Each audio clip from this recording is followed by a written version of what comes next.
Good evening to all. ஒரு 8:32க்கு start பண்ணிடலாம். Wait பண்ணுங்க லைன்ல. Okay, I'm audible. வாய்ஸ் ஆடிபிளா இருக்காப்பா? ஸ்டார்ட் பண்ணிக்கலாமா? Yes ma'am. ஓகேங்க ma'am. Okay. KS Murugan, video உங்களுக்கு ஆன்ல இருக்கு, மியூட் பண்ணிக்கோங்க. கேஎஸ் முருகன். Okay okay. இப்போ வந்து நேத்து கிளாஸ்ல வந்து மூணு பேர்த்தோட முக்கியமான தியரிஸ் பார்த்தோம். அதை நீங்க படிச்சு பார்த்துக்கோங்க. நான் வந்து உங்களுக்கு ஃபுட்டேஜ் வந்து அனுப்பியிருக்கேன். அது இல்லாம நீங்க கிளாஸ் ஒன்னோட பிடிஎஃப் ஏதோ ஒரு குரூப்ல கேட்டிருந்தீங்க. கிளாஸ் ஒன்னோட பிடிஎஃப் மட்டும் உங்களுக்கு இந்த கிளாஸ் முடிஞ்சதுக்கு அப்புறம் உங்களுக்கு அனுப்புறேன். ஓகே, பிபிடி கிளாஸ் 2ஓட பிபிடி உங்களுக்கு ஆல்ரெடி சென்ட் பண்ணிட்டேன். ஸோ அதை ரெஃபர் பண்ணிக்கோங்க. கிளாஸ் ஒன்னோட பிபிடி மட்டும் நான் உங்களுக்கு கிளாஸ் முடிச்சுட்டு அனுப்புறேன். அதே மாதிரி இந்த கிளாஸோட பிபிடியும் கிளாஸ் முடிச்சுட்டு நான் உங்களுக்கு அனுப்புறேன். ஸோ அதுக்கு இப்போ நம்ம இன்பிட்வீன்ல வந்து பிபிடி அனுப்புவீங்களா, மெட்டீரியல்ல வேற மாதிரி இருக்கு, வீடியோல வேற மாதிரி இருக்கு அப்படிங்கிற கன்ஃபியூஷன்ஸ், அதாவது அந்த நம்பர்லாம் மாத்தி கேட்டீங்க இல்லையா, இயர் வந்து மாறி இருக்கு, அதெல்லாம் கேளுங்க தாராளமா. இது வந்து வேண்டாம். ஃபர்ஸ்ட் ஒன்னு கிளியர் பண்ணிக்கிறேன். என்ன அப்படின்னா, மெட்டீரியல்ல உங்களுக்கு டாபிக்ஸ் வந்து மாறி இருக்கலாம், கண்டென்ட் நிறைய இருக்கலாம். நீங்க என்ன பண்ணுங்கன்னா, ஃபர்ஸ்ட் இந்த வீடியோவை நம்ம கொடுத்தோம் இல்லையா, 3 கிளாஸஸ் வீடியோவையும் நீங்க பார்த்துட்டு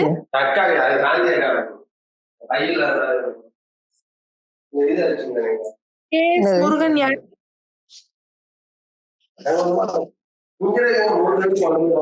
ரிமூவ் பண்ணுங்கட்டா. கேஎஸ் முருகன் ஒரே நிமிஷம் இருங்க மேம். தானே இதை மியூட் போடு. வீடியோ ஆன்ல இருக்க பாரு. ஆன்ல தான் இருக்கு, நீங்க ஆஃப் பண்ணுங்க. ஆஃப் பண்ணிடு. வீடியோ ஆன்ல இருக்கு, ஆஃப் பண்ணுங்க.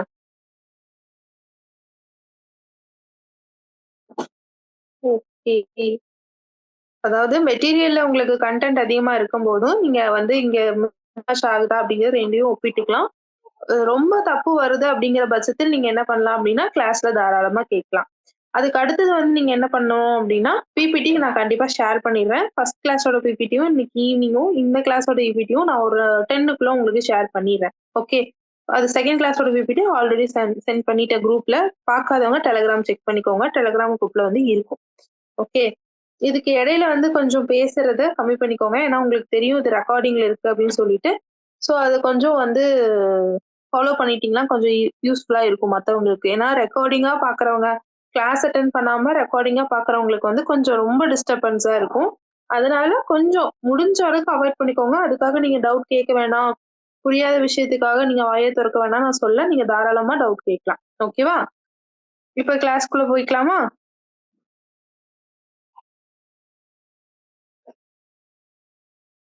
உங்களதான் கேக்குறேன், கிளாஸ்க்குள்ள போய்க்கலாமா? Yes ma'am. Okay okay. Slide visible ஆகுதாப்பா எல்லாத்துக்கும்? Yes ma'am. பேக்ரவுண்ட்ல ஏதாவது நாய்ஸ் டிஸ்டர்பன்ஸ் இருக்கா? இல்ல ma'am. Okay okay, thank you. Okay, நம்ம வந்து இன்னைக்கு வந்து யூனிட் 3ல வந்து, அதாவது யூனிட் 1ல ஒரு மாதிரி பார்த்திருப்போம், யூனிட் 2ல ஒரு 3 முக்கியமான தியரிஸ் பார்த்திருப்போம். இன்னைக்கு யூனிட் 3க்குள்ள போறேன். நான் இது மாதிரி கொஞ்சம் ஜம்ப் பண்ணிட்டே போவேன்.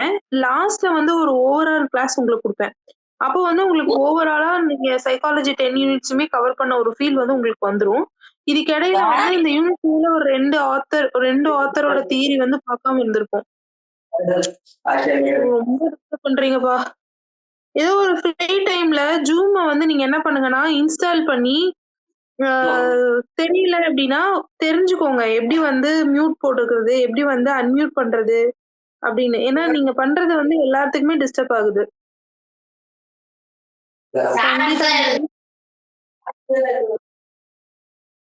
நான் இப்ப மியூட் பண்ணிட்டேன். கொஞ்சம் வந்து டிஸ்டர்பன்ஸ் பண்ணாம பாத்துக்கோங்க. ஓகே, இதுக்கு மேல நீங்க அன்மியூட் பண்ணீங்க அப்படின்னா நான் ரிமூவ் பண்ணிடுவேன் கிளாஸ்ல இருந்து. ஓகே, இன்னைக்கு யூனிட் 3 பார்க்க போறோம். யூனிட் 3ல வந்து நம்ம என்ன பார்க்க போறோம் அப்படின்னா, இந்த டாபிக் எல்லாம் இன்னைக்கு கவர் பண்ண போறோம். முடிஞ்ச வரைக்கும் இந்த லாஸ்ட் டாபிக்கும் கவர் பண்ண பாக்குறேன். ஃபர்ஸ்ட் வந்து அட்டென்ஷன் அப்படின்னா என்னன்னு பார்க்க போறோம். இது வந்து நாங்க கவனித்தல் அப்படின்னு கொடுத்துருக்கேன். கவனம் அப்படின்னு சொல்லலாம், கவனித்தல் அப்படின்னு சொல்லலாம். ஓகேங்களா? ஒரு கரெக்டான வேர்ட் அப்படின்னு பாத்தீங்கன்னா கவனித்தல் அப்படின்னு சொல்லலாம்.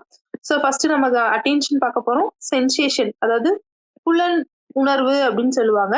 அதுக்கப்புறம் பெர்செப்ஷன் புலன் காட்சி அப்படின்னு சொல்லுவாங்க. ஸோ இதெல்லாமே நம்ம இன்னைக்கு டீட்டெயிலா பார்க்க போறோம்.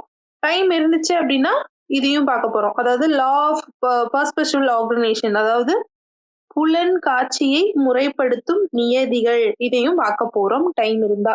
டைம் இல்ல ஓரளவுக்கு வந்து முடிக்கிறோம். இது மூணுமே டீட்டெயிலா பார்க்கும்போது புரிஞ்சிருச்சு. டீட்டெயிலா பார்க்கும்போது டைம் முடிஞ்சிருச்சு அப்படின்னா நெக்ஸ்ட் கிளாஸ்ல இதை கண்டினியூ பண்ணுவோம். ஓகேங்களா? அட்டென்ஷன் பார்க்க போறோம், சென்சேஷன் பார்க்க போறோம், பெர்செப்ஷன் பார்க்க போறோம், லா ஆஃப் பர்சுவல் ஆர்கனைசேஷன் அதாவது கவனித்தல், புலன் உணர்வு, புலன் காட்சி பார்க்க போறோம்.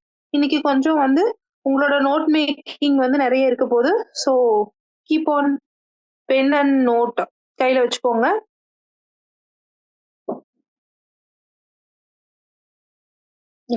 இப்போ டைரக்டா அட்டென்ஷனுக்குள்ள போயிடலாம்.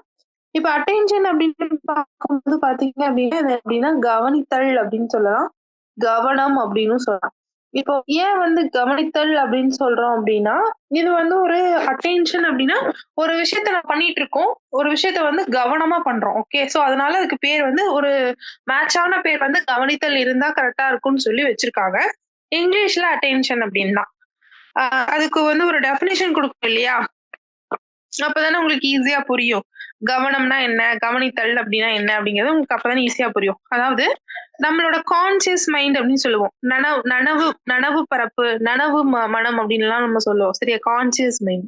அதுல வந்துட்டு நிறைய விஷயங்கள் நடக்கும். கான்சியஸா நம்ம இருக்கும்போதே வந்துட்டு அன்கான்சியஸா இருக்கிறத விட்டுருங்க. கான்சியஸா காலையில எந்திரிக்கிறோம், பிரஷ் பண்ணணும், வீட்டு வேலையை பாக்குறோம், மத்த வேலையை பாக்குறோம், குழந்தைகளை பாக்குறோம், இல்ல வேற ஏதாவது பாக்குறோம் அப்படிங்கும்போது நம்ம கான்சியஸா ஒரு வேலையை பண்ணும்போது நிறைய தூண்டல்கள் அதாவது நிறைய விஷயங்கள் நம்மளுக்கு வரும். அப்ப வந்து என்ன பண்ணுவோம்னா நம்ம வந்து காஃபி குடிச்சிட்டு இருக்கும்போது அடுத்து சமைக்கிறது என்ன பண்றது அப்படிங்கறது யோசிக்கிறதோ, இல்ல வந்து நம்ம சமைச்சிட்டு இருக்கும்போதே வந்துட்டு இப்போ ஃபர்ஸ்ட் வந்து குக்கர்ல சாப்பாடு வச்சிட்டோமா, நீ அடுத்தது வந்து பொரியல் பண்ணிடலாமா ரசம் பண்ணிடலாமா அப்படிங்கிற ஒரு தாட், அதுக்கப்புறம் ஆபீஸ்க்கு என்ன ட்ரெஸ் போட்டு போறது அப்படிங்கிற ஒரு தாட், இல்லைன்னா இன்னைக்கு இந்த ப்ராஜெக்ட் நம்ம என்ன பண்றது, இன்னொரு 10 நிமிஷம் முன்னாடி போயிடலாமா, இல்ல இந்த பஸ் இருக்குமா, இந்த பஸ்ஸை விட்டுருவோமா அப்படிங்கிற நிறைய விஷயங்கள் நம்மளுக்குள்ள போயிட்டு இருக்கும் இல்லையா? ஒரு விஷயத்த நம்ம கோலம் போடும்போது அடுத்து சமைக்கிறது என்னன்னு பாக்குறது, இப்ப சமைச்சிட்டு இருக்கும்போது கிளம்புறத பத்தி யோசிக்கிறது, கிளம்பிட்டு இருக்கும்போது குழந்தைகளை வந்து எப்படி வேன்ல அனுப்பி விடுறதா இல்ல வந்து பிக்கப்பா அப்படிங்கிற விஷயங்கள், ஃபீஸ் கட்டணும் அப்படிங்கிற, அதாவது நம்மளோட கவனங்கள் என்ன ஆயிட்டு இருக்கு அப்படின்னா கான்சியஸா இருக்கும் போதே, அதாவது நனவு பரப்புல நம்மளோட மைண்ட் வந்து நார்மலா இருக்கும் போதே மாறுது இல்லையா? அட்டென்ஷன் அப்படின்னு அதைத்தான் சொல்றாங்க. நம்மளோட அட்டென்ஷன்ஸ் வந்து என்ன ஆகுது, கவனங்கள் வந்து மாறிட்டே இருக்கு. அந்த மாறுனதுல ஒரு தெளிவா ஒரே ஒரு பொருளை வந்து நம்ம வந்து போக்கஸா இந்த விஷயம் நம்மளுக்கு வேணும் அப்படின்னு சொல்லிட்டு ஒரே ஒரு பர்டிகுலர் திங்ல வந்து நம்ம வைக்கிறோம் அப்படின்னா அதுதான் வந்து கவனம் அப்படின்னு நீங்க சொல்றோம். சிம்பிளா இப்ப நான் இவ்வளவு நேரம் பேசுனதை வந்து சிம்பிளா ஒரே லைன்ல சொல்லணும் அப்படின்னா ஒரு பொருளை தெளிவா அறிய செய்யப்படும் முயற்சி, அதாவது இங்க கொடுத்திருக்கோம் பாருங்க, ஒரு பொருளை தெளிவாக அறிய செய்யப்படும் முயற்சியே கவனம் அப்படின்னு சொல்லிட்டு ஆல்ரெடி வந்து மக்கூலல் அப்படின்னு சொல்லுவாங்க, அவர் வந்து சொல்லியிருக்காரு, டெஃபினிஷன் கொடுத்திருக்காரு. ஓகேங்களா? அதுக்கப்புறம் பாத்தீங்க அப்படின்னா அடிப்படையாகும் அப்படின்னு சொல்றாங்க. ஓகே, கவனம் அப்படிங்கிறது புலன் காட்சிக்கு அடிப்படையாகும். இந்த புலன் காட்சினா என்னன்னு பின்னாடி பார்ப்போம். ஸோ இதோட ஒரு லைன் இதெல்லாம் உங்களுக்கு ஒன் வேர்டா கேட்கலாம். கவனம் அப்படிங்கிறதுக்கு எதுக்கு அடிப்படை அப்படின்னு கேட்கலாம், இல்ல இந்த டெஃபினேஷன் கொடுத்தது யாரு கொடுத்திருக்காங்க அப்படிங்கிற கொஸ்டின் எல்லாமே உங்களுக்கு எதிர்பார்க்கப்படும். இப்ப கவனத்துல பாத்தீங்க அப்படின்னா டைப்ஸ் இருக்கு.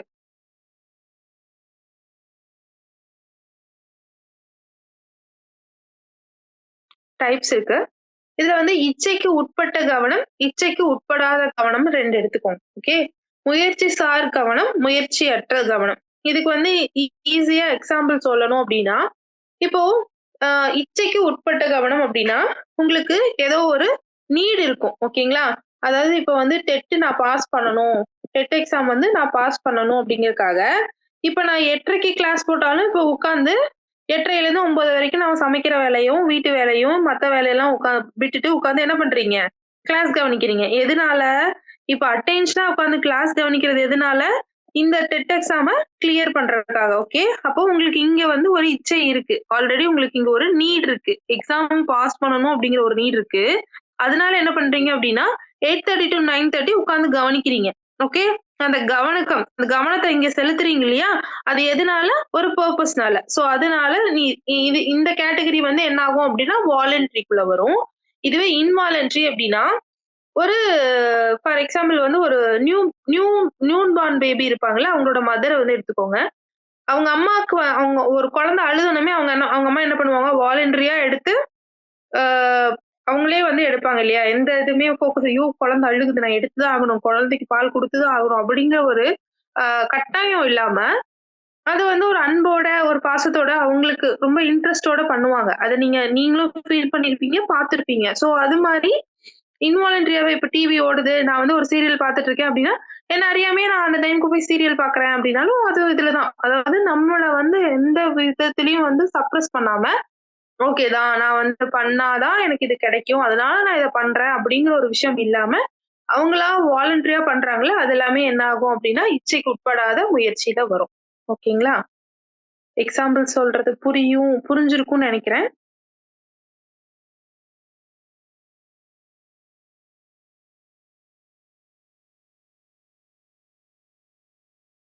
ஓகே. இப்போ வந்து கவனத்தை நிர்ணயிக்கும் காரணிகளுக்குள்ள வரோம். ஒண்ணும் இல்ல. முன்னாடி ஸ்லைடு வந்து அதுவே இங்கிலீஷ்ல குடுத்துருக்கேன். இது வந்து தமிழ்ல இருக்கு. உங்களுக்கு சென்ட் பண்ணதுக்கு அப்புறம் இங்கிலீஷ்ல வேணுங்கிறவங்க பார்த்துக்கோங்க.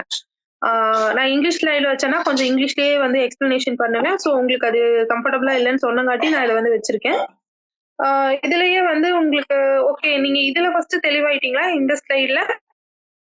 இதுல ஏதாவது டவுட் இருக்கா? இல்ல no ma'am. Doubt ma'am. Ma'am. Okay. Okay. Okay. Okay. கவனத்தை நிர்ணயிக்கும் காரணம். இதுல வந்து கவனத்த வந்து என்னெல்லாம் இதுதான் உங்களோட அட்டென்ஷன். இதனாலலாம் தான் உங்களோட அட்டென்ஷன் நடக்குது. இதெல்லாம் தான் உங்களோட கவனத்த வந்து ஈர்க்குது, நிர்ணயிக்குது அப்படின்னு சொல்லி ஒரு சில விஷயங்கள் இருக்கும் இல்லையா? அதுல 2ஆ டிவைட் பண்றாங்க. என்னன்னு பார்த்தீங்கன்னா, புறக்காரணிகள், அகக்காரணிகள். எப்பவுமே புறக்காரணி, அகக்காரணிங்கிறது நீங்க எல்லா பக்கமுமே பார்த்திருப்பீங்கல்ல. சோ புறக்காரணிகள் என்னென்ன, அகக்காரணிகள் என்னன்னு பார்க்க போறோம். புறக்காரணிகள்ல பார்த்தீங்க அப்படின்னா, உருவ அளவு. இப்போ இத வந்து ஃபார் எக்ஸாம்பிளா சொல்லணும் அப்படின்னா, இப்போ கரண்ட்ல வந்து என்ன நடந்துட்டு இருக்குது அப்படின்னா, பாலிடிக்ஸ் வந்து நெறைய போயிட்டு இருக்கு இல்லையா? பொலிடிக்ஸ் நெறைய போகுது. கட்சி பிரச்சாரங்கள் நெறைய போகுது. மாநாடுகள் நெறைய நடத்துறாங்க. இந்த இடத்துல வந்து என்னத்த பண்றாங்க அப்படின்னா, நெறைய கட் அவுட்ஸ் வைக்கிறாங்க இல்லையா? அப்போ அந்த இடத்துல நம்ம என்ன பண்றோம் அப்படின்னா, நம்மள அறியாம நம்ம என்ன பண்றோம் அப்படின்னா, அந்த சைஸ பார்த்து நம்ம அவங்க மேல அட்ராக்ட் ஆகுறோம். ஒண்ணுமே வேணாம். இப்ப வந்து முருகர் டெம்பிள் வைக்கிறாங்க இல்லையா? இப்ப வந்து எந்த இடத்துல வந்து அதிக பெரிய முருகர் சிலை இருக்குன்னு கேட்டா எல்லாத்துக்கும் தெரியுமா? தெரியாதா? முருகர் டெம்பிள்ல பெரிய முருகர் சிலை எந்த கோயில் இருக்கு தமிழ்நாட்டுல? எனிஒன்? ஈஸியான கொஸ்டின் தானப்பா கேட்டிருக்கேன். முருகர் சிலை எந்த கோயில்? கோபுரம் கேட்கல, முருகர் சிலை கேட்கிறேன். முருகரோட சிலை வந்து எந்த கோயில் பெருசா வச்சிருக்காங்கன்னு கேக்குறேன். மலேசியா. சேலம் மேம். தமிழ்நாட்டுல கேக்குறேன் மேம். சேலம். சூப்பர். இப்ப எல்லாத்துக்கும் தெரிஞ்சு எதனால தெரிஞ்சிருக்கு இந்த விஷயம்? இப்ப உங்களுக்கு எதனால வந்து அந்த உருவ அளவு கரெக்டா புரியுதுங்களா? அதாவது உங்களோட அட்டென்ஷன், அதாவது உங்களோட கவனம் இல்ல, மக்களோட எல்லாத்தோட கவனமுமே அந்த உருவ அளவுலதான் போயிருக்கு. இப்ப எல்லாருமே வந்துட்டு ஹிந்துஸ் அதுவும் முருகனை கும்பிடுறவங்களாதான் இருந்தாதான் அந்த விஷயம் தெரிஞ்சுக்கணும்னு இல்ல. கரெக்ட்டுங்களா? அவங்க எந்த ரிலீஜனா இருக்கலாம், எந்த காஸ்டா இருக்கலாம், அவங்க வந்து முருகனையே கும்பிடாதவங்க கூட இருக்கலாம். ஆனா அவங்களுக்கு வந்து அந்த விஷயம் தெரிஞ்சிருக்கு. எதனால அப்படின்னா அந்த உருவ அளவுனால. அப்ப நம்மளோட அட்ராக்ஷன், நம்மளோட இன்டென்ஷன், அதாவது நம்மளோட கவனம் எங்க போகுது அப்படின்னா அந்த உருவ அளவுக்கு போகுது. சோ அததான் இங்க சொல்றாங்க. இதெல்லாம் புறக்காரணி. இதுவே வந்து இத வந்து ஏன் நீங்க படிக்கணும்? இப்ப வந்து ஒரு அட்டென்ஷன் அப்படிங்கிற ஒரு டாபிக் படிக்கிறீங்க. இதுதான் அட்டென்ஷன் நான் சொல்லி குடுத்துட்டேன். இதுல அட்டென்ஷனை வந்து எப்படி எல்லாம் நிர்ணயிக்கிறது அப்படிங்கிறது நம்ம பார்த்துட்டு இருக்கோம். அதுல புறக்காரணியில உருவ அளவுன்னு ஒண்ணு நம்ம பார்த்துட்டோம். இப்ப நான் எக்ஸாம்பிளுக்கு முருகர் சிலையை சொல்லிட்டேன். அரசியல்வாதிகள்லாம் பெரிய பெரிய பேனர் வைக்கிறது, கட் அவுட் வைக்கிறதெல்லாம் சொல்லிட்டேன். இப்ப நீங்க அதை தாண்டி இப்ப இதெல்லாம் நான் ஏன் தெரிஞ்சுக்கணும்? டெட் எக்ஸாம் நான் எழுத போறேன். நான் ஏன் இதெல்லாம் தெரிஞ்சுக்கணும் அப்படின்னு ஒரு விஷயம் இருக்குல்ல. நீங்க இந்த கொஸ்டின் எப்படி அப்ளை பண்ணுவீங்க? இந்த நான் இப்போ பர்ட்டிகுலரா ஒரு விஷயத்த சொன்னேன்ல, அத நீங்க எப்படி அப்ளை பண்ணுவீங்க? ஆஸ் அ டீச்சரா, டீச்சர் சைக்காலஜி, சைல்டு சைக்காலஜிக்குள்ள வாங்க. அப்படியே அப்ளை பண்ணுங்க டக்குன்னு. ஒரு டீச்சர் இருக்காங்க அப்படின்னாக்கா அவங்களுடைய அப்பியரன்ஸ் ஸ்டூடெண்ட் அட்ராக்ட் பண்ணுவோம் ma'am. No no no no no. இல்ல மேம், ஒரு கான்செப்ட் எழுதி போடும்போது கலர் சாக் பீஸ் டயக்ராம் வரைகிறதுங்க மேம். டயக்ராம் கொஞ்சம் பெருசா வரைகிறது. டயக்ராம் பெருசா வரைகிறது. டயக்ராம் பெருசா வரையறது சொல்லலாம். ஓகே. அதாவது கலர் சாப்பீஸ் யூஸ் பண்றது அதெல்லாம் வந்து பின்னாடி. இப்ப வந்து ஒரு ஃபார் எக்ஸாம்பிள் வந்து நீங்க வந்து ஒரு சயின்ஸ் கிளாஸ் எடுக்கிறீங்க அப்படின்னா, இப்ப வந்து தண்டு இப்படிதான் இருக்கும், இலையோட வடிவம் இப்படிதான் இருக்கும், அதுல இருந்து பூ இப்படிதான் வளரும் அப்படின்னு சொல்லிட்டு பாத்தீங்க அப்படின்னா போர்டுல இல்லைன்னா ஒரு செவுத்துல பாதி செவுத்துக்கு அழகா வரைஞ்சு போட்டிருப்பாங்க. பாதி செவுத்துக்கு அழகா வந்து இதயத்தோட டயக்ராம் வரைஞ்சு அதோட பார்ட்ஸ வந்து குறிச்சிருப்பாங்க. நம்மளுக்கு பார்க்கவே கொஞ்சம் அட்ராக்டிவா பெருசா இருக்கும்போது நம்மள அறியாமயே நம்ம அத நெறைய நேரம் பார்ப்போம் இல்லைங்களா? சோ அது மாரி எல்லாம் டீச்சர்ஸ் கொஞ்சம் வந்து பண்ணணும் உங்க ஸ்டூடண்ட்ஸ்க்கு. அப்பதான் வந்து அவங்களோட அட்டென்ஷன் நம்ம வந்து ஈர்க்க முடியும் அப்படின்னு சொல்லி சொல்றாங்க. அதுதான் ஃபர்ஸ்ட் பாயிண்ட். செகண்ட் பாத்தீங்கன்னா அடர்த்தி. அத வந்து செறிவு அப்படின்னு சொல்றாங்க. அடர்த்தி அப்படின்னு பார்க்கும்போது என்ன அப்படின்னா ஒண்ணும் இல்ல. இப்ப வந்து கலர் பளிச்சுன்னு ஒரு கலர் சொல்லுவோம்ல. இப்போ வந்து ஒரு 10 வீடு அப்படியே இதுல ஒரே லைன்ல வந்து ஒரு 10 வீடு இருக்கு. ஒரு வீட்லயும் ஒரு கலர் அடிச்சிருக்காங்க. அதுல வந்து நல்ல ஒரு கிளிப்பச்சை கலர்ல லைட் கிரீன் கலர்ல வந்து ஒரு கலர்ல வந்து அடிச்சிருக்காங்க. மத்தது எல்லாமே ஓரளவுக்கு நியூட் கலர்ல அடிச்சிருக்காங்கன்னு வச்சுக்கோங்களேன். எடுத்தோனே நம்மளுக்கு எங்க போகும்? நம்மளோட கண்ணு. 10 வீடு இருக்கு அப்படிங்கும்போது, நல்ல ஒரு பிரைட் கலர்ல வந்து ஒரு வீட்டுக்கு பெயிண்ட் வச்சிருக்காங்க. ஒரே ஒரு வீட்டுக்கு மட்டும். அட்ராக்டிவா இருக்கிற வீட்டுக்கு தான். அந்த பிரைட் கலர் ரைட்டா? அந்த பிரைட் கலருக்கு மட்டும் தான் எடுத்தோனே நம்மள அறியாமயே நம்ம கண்ணு வந்து அந்த வீட்டு மேல போய் அந்த வீட்ட பார்ப்போம் இல்லையா? அதே மாரி தான். அப்போ நீங்க ஸ்டூடண்ட்ஸ் கிட்டயுமே என்ன பண்ணணும் அப்டின்னா, நீங்க வந்து உங்களோட டீச்சிங் எய்ட்ஸ் எல்லாம் நீங்க யூஸ் பண்ணுவீங்க இல்லையா? அதுல வந்து கொஞ்சம் பிரைட் கலர்ஸ் நம்ம வந்து ஆல்ரெடி நீங்க வந்து எல்லோ சார்ட் யூஸ் பண்றீங்க அப்டின்னா, அதுல என்ன கலர் யூஸ் பண்ணுவீங்க? எல்லோ கலர் சார்ட் யூஸ் பண்றீங்க அப்டின்னா, அதுல என்ன கலர் யூஸ் பண்ணுவீங்க? கிரீன் அல்லது பிளாக். என்னது? Pink ma'am. பிங்கா? ரெட் கலருங்க மேம். கிரீனும் பிளாக்கும் தான் ரொம்ப நல்லா தெரியும். Red colour. ரெட்டும் பிளாக்கும் தான் சூப்பரா இருக்கும். ரெட்டும் பிளாக்கும் வந்துட்டு அந்த இப்ப வந்து நீங்க வந்து கிரீன் போறீங்கன்னா அது வந்து பட்டு புடவைக்கு தான் நல்லா இருக்கும். நான் வந்து சார்ட்டுக்கு சொல்றேன். ஒரு சார்ட்ல வந்து நம்ம பிரசன்ட் பண்றோம். நீங்க வந்து ஒரு டிஎல்எம் சார்ட்டை யூஸ் பண்றீங்க. டிஎல்எம்னா எல்லாத்துக்கும் தெரியும் தானே? Okay ma'am.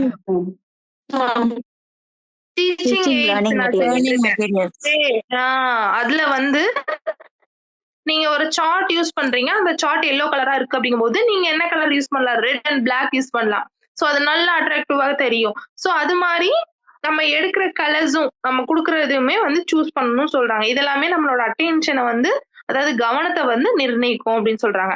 அடுத்தது மாற்றம். இப்ப மாற்றம் அப்படிங்கும்போது சாட்டை படம் பார்த்திருப்பீங்க. பழைய படம். 2வது வந்த சாட்டையில ஃபர்ஸ்ட் சாட்டை படம் பார்த்திருப்பீங்க. சமுத்திரக்கனி படம் பார்த்திருக்கீங்களா? Yes ma'am.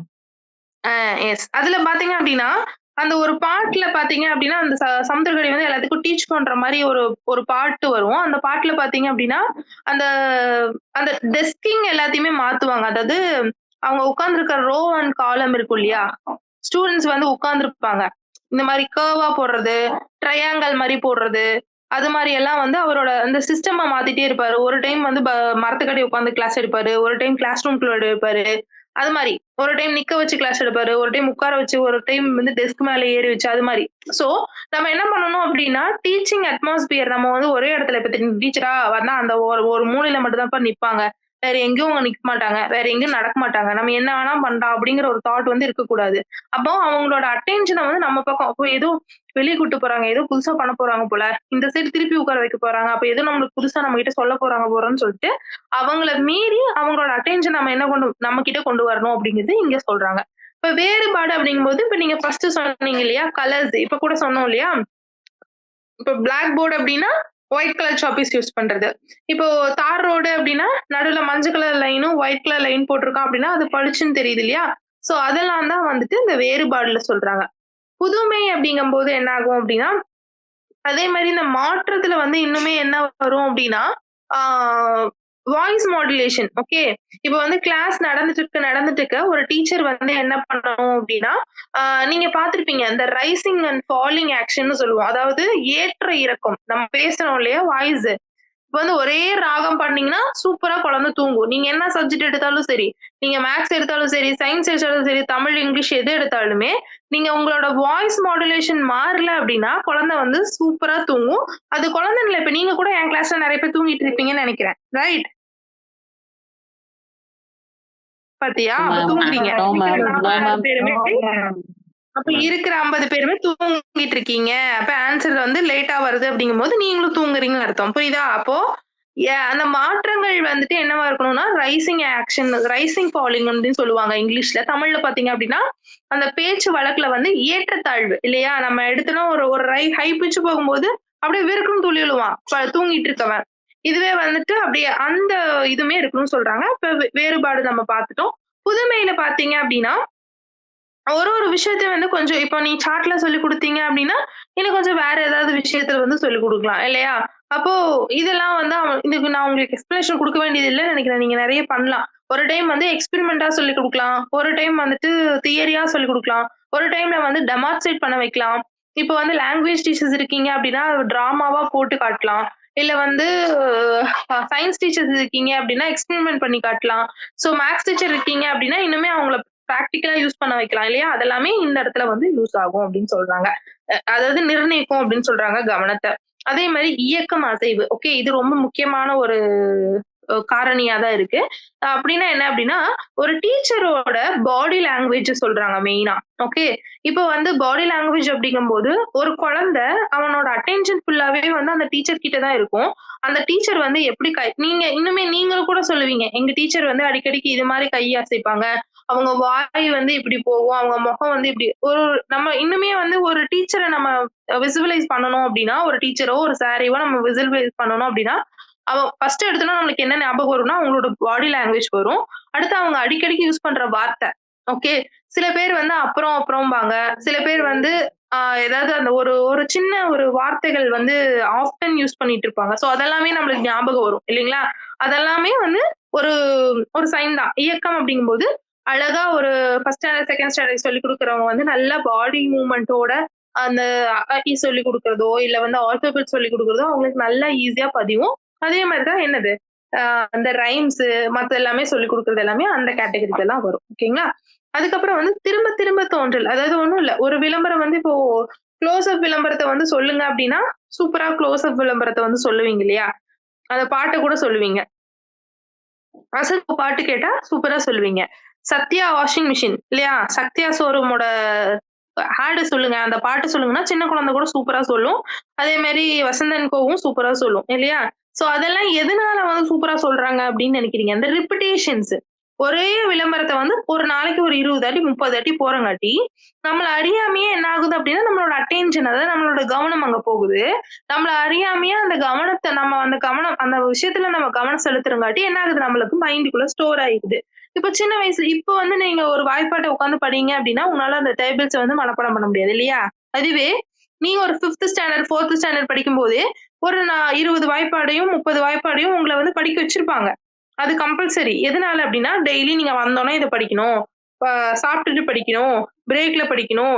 ஈவினிங் வீட்டுக்கு போகும்போது படிக்கணும். மேக்ஸ் பீரியடுக்கு முன்னாடி படிக்கணும் அப்டிங்கிற மாரி, அந்த கம்பல்ஷன் வச்சு அத திரும்ப, திரும்ப, திரும்ப, திரும்ப படிக்கிறங்காட்டி, என்ன ஆகுது அப்டின்னா, நம்மளுக்கு இதாகுது. அத தாண்டி, இப்போ வந்து இப்ப வந்து நீங்க 10த் படிக்கிறீங்க இல்லையா?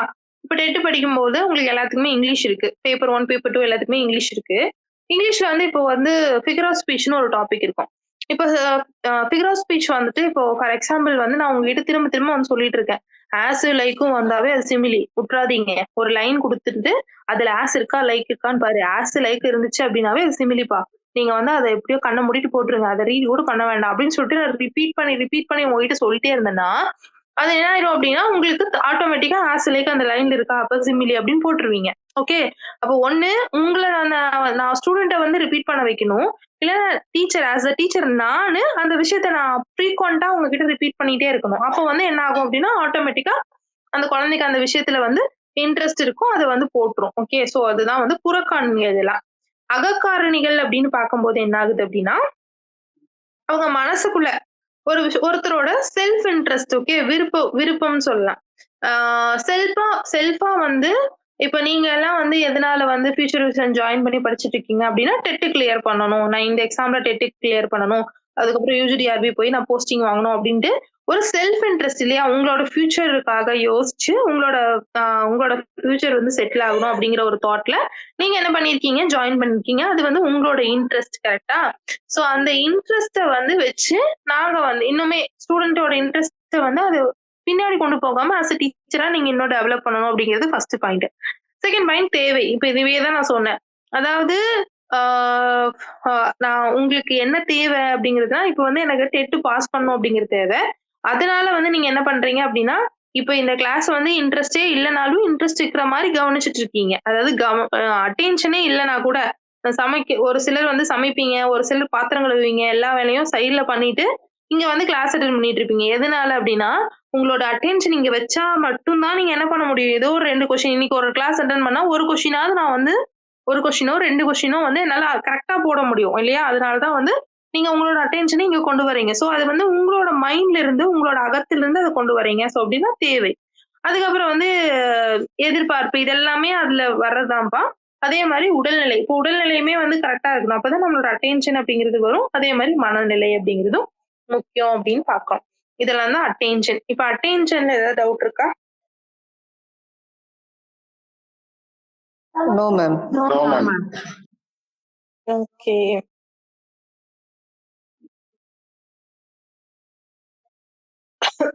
ஓகே. புலன் உறுப்புகளும், புலன் உணர்வுகளும் அப்படின்னு ஒரு டாபிக் அடுத்து பார்க்கிறோம்.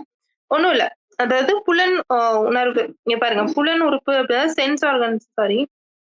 புலன் உணர்வு சென்சேஷன் அப்படின்னா என்னன்னு பார்ப்போம். அதுக்கு முன்னாடி புலன் உறுப்புனா என்ன? புலன் உணர்வுனா என்ன அப்படிங்கறத பார்ப்போம். ஒண்ணும் இல்ல.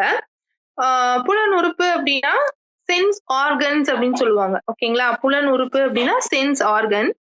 புலன் உணர்வு அப்படின்னா சென்சேஷன் அப்படின்னு சொல்லுவோம். இப்ப புலன் உறுப்புகள் அப்படின்னு பார்க்கும்போது ஒண்ணும் இல்ல. இப்ப வந்து கண்ணு, காது, மூக்கு, நாக்கு, தோல் இதெல்லாமே நம்ம என்னன்னு சொல்றோம் அப்படின்னா புலன் உறுப்புகள் அப்படின்னு சொல்லி சொல்றோம். ஓகேங்களா? இது மூலியமா இப்ப கண்ணு மூலியமா நம்மளுக்கு ஒரு விஷயம் வருது. காது மூலியமா நம்மளுக்கு ஒரு விஷயம் வருது. மூக்கு மூலியமா நம்மளுக்கு ஒரு விஷயம் வருது அப்படின்னா, அத வந்து புலன் உணர்வு அப்படின்னு சொல்றோம். ஓகேங்களா? புலன் உறுப்பு அப்படின்னா கண்ணு, காது, மூக்கு, நாக்கு, தோலு. இது மூலியமா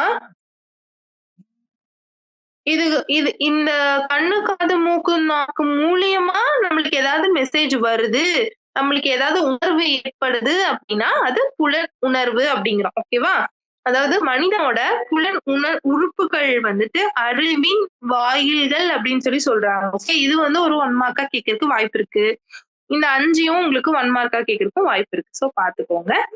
இப்போ சென்ஸ் ஆர்கன்ஸ் வந்து நான் குடுத்திருக்கேன். இப்ப வந்து கண்ல வந்து நம்ம ஒரு விஷயத்த பார்த்து, அது மூலியமா ஒரு உணர்வு நம்மளுக்கு வருது அப்படின்னா, அது சைட். இல்லன்னா க என்ன சொல்றான் தமிழ்ல? வெயிட் பண்ணுங்க தமிழ்ல சொல்லிடுறேன். பார்த்தல் கண் ma'am. பார்வை கண் இல்ல, இல்ல. பார்த்தல். பார்வை தூண்டல். பார்வை உணர்வுன்னு சொல்லுவோம். ஓகேங்களா? பார்வை உணர்வுன்னு தமிழ்ல சொல்லுவோம். நோட் பண்ணிக்கோங்க. ஸ்மெல் அப்படிங்கும்போது, அது வந்து என்ன அப்படின்னா, வாசனை தூண்டுது. வாசனை உணர்வு. சுவை வந்து சுவை உணர்வு. டேஸ்ட் வந்து சுவை உணர்வு. டச் வந்து பாத்தீங்கன்னா, தொடு உணர்வுன்னு சொல்லுவோம். இது வந்து ஸ்கின். இப்ப வந்து நீ வந்து யாரோ ஒருத்தர் என்ன வந்து இப்படி தொடுறாங்க அப்படின்னா, அத நான் ஃபீல் பண்றேன் இல்லையா?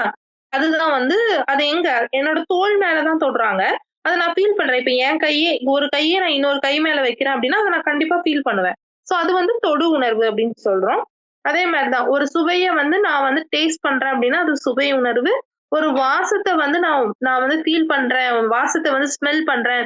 நாத்தடிக்குது, மணம் அடிக்குது அப்படின்னு ஏதோ ஒண்ணு சொல்றேன் அப்படின்னா, அது வாசனை உணர்வு. ஏதோ ஒரு சவுண்ட் கேட்குது. நான் உங்ககிட்ட கேட்கிறேன்.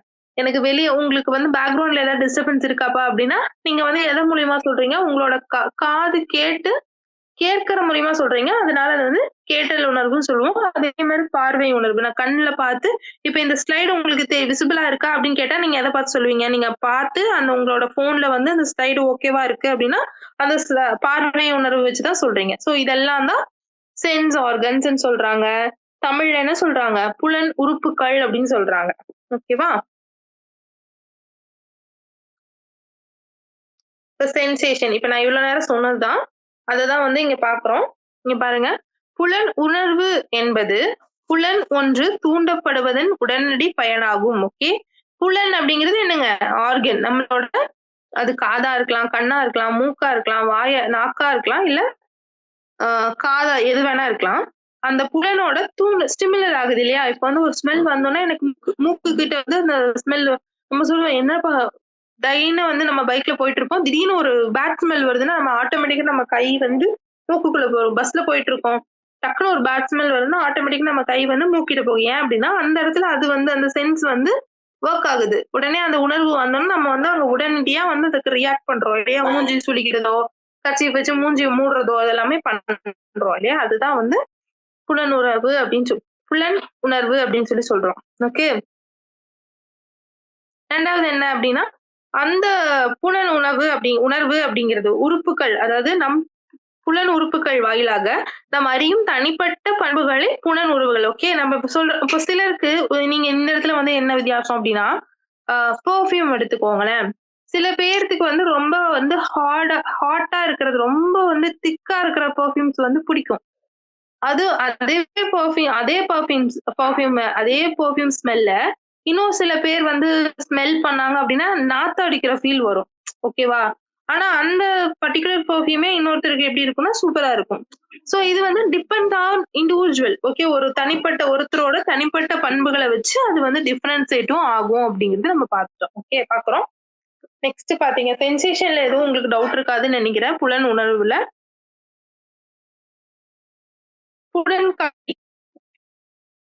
புலன் காட்சியில பாத்தீங்க அப்படின்னா பெர்செப்ஷன் அப்படின்னு சொல்லுவாங்க. இந்த பெர்செப்ஷன் அப்படிங்கிற வார்த்தை நீங்க நிறைய டே டு டே லைஃப்ல வந்து கேள்விப்பட்டிருப்பீங்க, கம்ப்ராஸ் பண்ணிருப்பீங்க, யூஸ் கூட பண்ணிருப்பீங்க. என்ன சொல்லிருப்பீங்க? உன் பெர்செப்ஷன் அப்படி, என் பெர்செப்ஷன் படி அவன் என்ன பண்றான் பாரு. உன்னோட பெர்செப்ஷன் அப்படி இருந்தா அதுக்கு நான் ஒண்ணும் பண்ண முடியாது. அப்படிங்கிற மாதிரி வார்த்தைகள் வந்து நம்ம அடிக்கடிக்கு யூஸ் பண்ணுவோம் இல்லையா? அந்த பெர்செப்ஷன் அப்படிங்கிறத இப்ப எங்க என்னன்னா, அதாவது பெர்செப்ஷன் அப்படிங்கும்போது இப்ப சென்ஸ் ஆர்கன் வந்து ஒரு விஷயம் நம்மளுக்கு பாஸ் பண்ணுது. ஓகே, இப்ப வந்து சவுண்ட்ல எனக்கு வந்து பக்கத்துல எங்க கிச்சன், நான் இப்ப கிளாஸ் எடுத்து எங்க பக்கத்து கிச்சன்ல இருந்து ஒரு சவுண்ட் வருது அப்படின்னா, என்னோட காது என்ன பண்ணுது அப்படின்னா, அந்த சவுண்ட வந்து சென்ஸ் ஆர்கன், அதாவது என்னோட காது தான் சென்ஸ் ஆர்கன். அது வந்து என்ன பண்ணுதுன்னா எனக்கு பாஸ் பண்ணுது என் மூளைக்கு. அப்ப என் மூளை என்ன சொல்லுதுன்னா, அந்த பர்ட்டிகுலர் கிச்சன் சவுண்ட் என்ன அப்படிங்கிறது எனக்கு அனலைஸ் பண்ண வைக்குது. அது விசில் சவுண்டா இருக்கலாம், பாத்திர சவுண்டா இருக்கலாம், பால் குக்கர் சவுண்டா இருக்கலாம், எது வேணா இருக்கலாம். அது வந்து என்ன பண்ணுது அப்படின்னா, இது வந்து விசில் சவுண்ட் தான், இது வந்து பாத்திர சவுண்ட் தான், பர்ட்டிகுலரா இந்த பிளேட் விழுகிற சவுண்ட் தான், பர்ட்டிகுலரா பால் குக்கர் சவுண்ட் தான் அப்படின்னு சொல்லிட்டு என் மூளைக்கு வந்து அதை அனலைஸ் பண்ணும் இல்லையா? அதுதான் வந்து பெர்செப்ஷன். அதாவது அது எப்படி பெர்செப்ட் பண்ணுது அப்படின்னா, ஆல்ரெடி எனக்கு அந்த விசில் சவுண்டோ, இல்ல அந்த பால் குக்கர் சவுண்டோ, இல்ல அந்த பாத்திரம் விழுகிற சவுண்டோ பழக்கப்பட்டிருக்கும். ஓகேங்களா? ஆல்ரெடி அந்த விஷயத்த வந்து நான் என்னோட மைண்டு, என்னோட சென்ஸ் ஆர்கன் வந்து பிராக்டிஸ் பண்ணியிருக்கும். அப்போ நான் இங்க இருந்தே என்ன பண்ணிட்டேன் அப்படின்னா, நான் வந்து ஓகே, இந்த பாத்திரம் தான் விழுகுது, விசில் தான் வருது அப்படிங்கிற விஷயத்த நான் கத்துக்கிட்டேன். அதே மாதிரிதான் நான் வந்து ஒரு 2 வீடு தள்ளி இருக்கும் போதோ, இல்ல பக்கம் போதோ, இங்க வந்து எனக்கு வந்து ரசம் ஸ்மெல் அடிக்குதோ, இல்ல பிரியாணி ஸ்மெல் அடிக்குதோ, அந்த ஸ்மெல்ல வந்து நான் கண்ல பாக்கல. எனக்கு மூக்குல மட்டும் தான் ஸ்மெல் வருது. எனக்கு எந்த சவுண்டும் கேட்கல. நான் கண்ல பாக்கல, காதுல கேட்கல, எதுவுமே கேட்கல. யாரும் என்கிட்ட சொல்லல. பட் ஸ்மெல்ல வச்சு, நான் இங்க ரசம் தான் வந்து வைக்கிறாங்க, பிரியாணி தான் செய்யறாங்கன்னு சொல்லி நான் சொல்றேன் இல்லைங்களா? அது எப்படி நடக்குது? ஆல்ரெடி நான் அந்த ஸ்மெல்ல வந்து எக்ஸ்பீரியன்ஸ் பண்ணியிருக்கேன். இது ரசம் ஸ்மெல் தான். இது ரசம் கொதிக்கும்போது வர ஸ்மெல்லு. இது பிரியாணி இறக்கும்போது வர ஸ்மெல்லு. இது பிரியாணி தாளிக்கும்போது வர ஸ்மெல்லுன்னு சொல்லிட்டு, ஆல்ரெடி எனக்கு சென்ஸ் ஆர்கன் குடுத்த மெசேஜ நான் பெர்செப்ட் பண்ணி வச்சிருக்கேன். ஓகே. இது நான் என்னோட மைண்ட், என்னோட செல்ஃபா நான் எடுத்து வச்சிருக்க விஷயத்த வச்சு, நான் என்ன பண்றேன் அப்படின்னா பெர்செப்ட் பண்றேன். ஓகே, பிரியாணி தான். அதுவே உங்களோட பெர்செப்ஷன் சில விஷயத்த சில நேரங்கள்ல தப்பாகும். ஏன் அப்படின்னா, நீங்க பிரியாணின்னு நெனச்சு போயிருப்பீங்க. அங்க தக்காளி சாப்பாடு இருக்கும். நீங்க தக்காளி சாப்பாடு அப்படின்னு நெனச்சு போயிருப்பீங்க. அங்க பிரியாணி இருக்கும். சோ, இந்த பெர்செப்ஷன் சில இடங்கள் தப்பு ஆகலாம். ஓகே, மாற்றங்கள் நிகழலாம். இதெல்லாம் பொறுத்து அமையும். ஓகேங்களா? வரலாம். இப்ப நான் சொன்னதெல்லாம் உங்களுக்கு புரிஞ்சும்னு நினைக்கிறேன். அத வச்சு இங்க பாத்தீங்கன்னா ஈஸியா புரியும். ஒரு உறுப்புகள் வாயிலாக பெறப்பட்ட உணர்வுக்கு நாம் ஏற்கனவே பெற்றிருக்கும் அனுபவங்களின் அடிப்படையில் பொருள் ஊட்டி தூண்டல் பொருளின் தன்மையை அறிதலில் புலன்காட்சி. நான் சொன்னேன்ல, இப்போ வந்து இப்ப என்ன ஆயிடுச்சு, புலன் உறுப்பு, அதாவது காதோ கண்ணோ வந்து என்ன பண்ணுது அப்படின்னா ஒரு சென்சேஷனை வந்து அனுப்புது. அந்த சென்சேஷன் வந்து ஏற்கனவே நம்மளுக்கு ஒரு எக்ஸ்பீரியன்ஸ் ஆயிருக்கும் இல்லையா? அந்த குண்டா விழுகிற சத்தமோ, ஒரு டம்ளர் விழுகிற சத்தமோ ஆல்ரெடி நம்மளுக்கு எக்ஸ்பீரியன்ஸ் ஆனத வச்சு, அதுக்கு மீனிங் குடுத்து, அதுக்கு வந்து என்ன அப்படிங்கிறது அங்க என்ன விழுந்துச்சு அப்படின்னு எனக்கு தெரிய வைக்கிறது தான் பெர்செப்ஷன் அப்படின்னு சொல்றாங்க. ஓகே. இது உங்களுக்கு புரிஞ்சிருக்கும்னு நெனைக்கிறேன். ப்ராசஸ் ஆஃப் இன்டர்பிரட்டிங் நம்ம இன்டர்பிரட் தான் பண்றோம். அங்க என்ன நடந்திருக்கும் இன்டர்பிரேஷன் தான் பண்றோம். ஓகேங்களா? பிரசன்ட் சிமிலஸ் வந்து என்ன பண்றோம்? பாஸ்ட் எக்ஸ்பீரியன்ஸ வச்சு இன்டர்பிரட் பண்றோம். சாரி.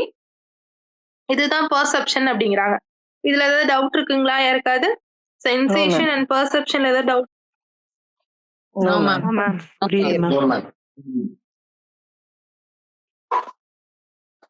இப்ப நான் சொன்னது பாருங்க. பெர்செப்ஷனுக்கு இந்த சிம்பிள் அதாவது புலன்காட்சிக்கு இது பாத்தீங்கன்னா ரொம்ப ஈஸியா புரியும். அதனாலதான் இந்த இமேஜ் வச்சிருக்கேன். ஓகே. ஒரு 6 9 இப்போ வந்து ஒரு ரோட்ல வந்து போட்டிருக்காங்க. இப்போ இந்த சைடு இருந்து பாக்குறவனோட பெர்செப்ஷன் என்ன அப்படின்னா 6 ரைட்டுங்களா? ஆனா டயகிராம் ஒண்ணுதான். ஃபர்ஸ்ட் இவரு ஒரு நம்பர் 1ன்னு வச்சுக்கோங்க. இவர நம்பர் 2ன்னு வச்சுக்கோங்க. இப்ப நம்பர் 1க்கு இவர் வந்து நம்பர் 1. நம்பர் 1க்கு வந்து இந்த பர்ட்டிகுலர் இமேஜ் வந்து 6 தான். நம்பர் 2க்கு வந்து இந்த பர்ட்டிகுலர் இமேஜ் வந்து 9 தான். பட் இவரு சொல்றதும் கரெக்ட், இவரு சொல்றதும் கரெக்ட். இப்ப இந்த இடத்துல பெர்செப்ஷன் அதாவது நம்ம வெளியிருந்து பார்க்கும்போது இப்ப இவன்ட்ட நீங்க என்ன சொல்லுவீங்க? உன் பெர்செப்ஷன் படி அது 6ஆ இருக்கலாம். என் பெர்செப்ஷன் படி அது 9 அப்படின்னு சொல்லி சண்டை போடுவோம் இல்லையா? இதுதான் நடக்கும். ஏன் அப்படின்னா இது எல்லாமே அவனோட பாஸ்ட் எக்ஸ்பீரியன்ஸ்ல நடந்திருக்கும். ஓகேங்களா? பெர்செப்ஷன் அப்படிங்கிறது வந்து ஒரு இண்டிவிஜுவல் மாறுபடும் அப்படிங்கிறதுக்காக தான் நான் இந்த இமேஜ் கொடுத்திருக்கேன். சோ இது வந்து உங்களுக்கு நீங்க அதிகமா போட்டு ஒன்றும் கன்ஃபியூஸ் பண்ணிக்க வேண்டியது இல்ல இந்த இமேஜ. நான் உங்களுக்கு வந்து எப்படி மாறுபடலாம் பெர்செப்ஷன் அதாவது புலன்காட்சி வந்து எது மாதிரிலாம் மாறுபடலாம் அப்படிங்கிறதுக்காக நான் இதை கொடுத்திருக்கேன். ஓகே. ஓகே நெக்ஸ்ட் ஸ்லைட் போலாம்.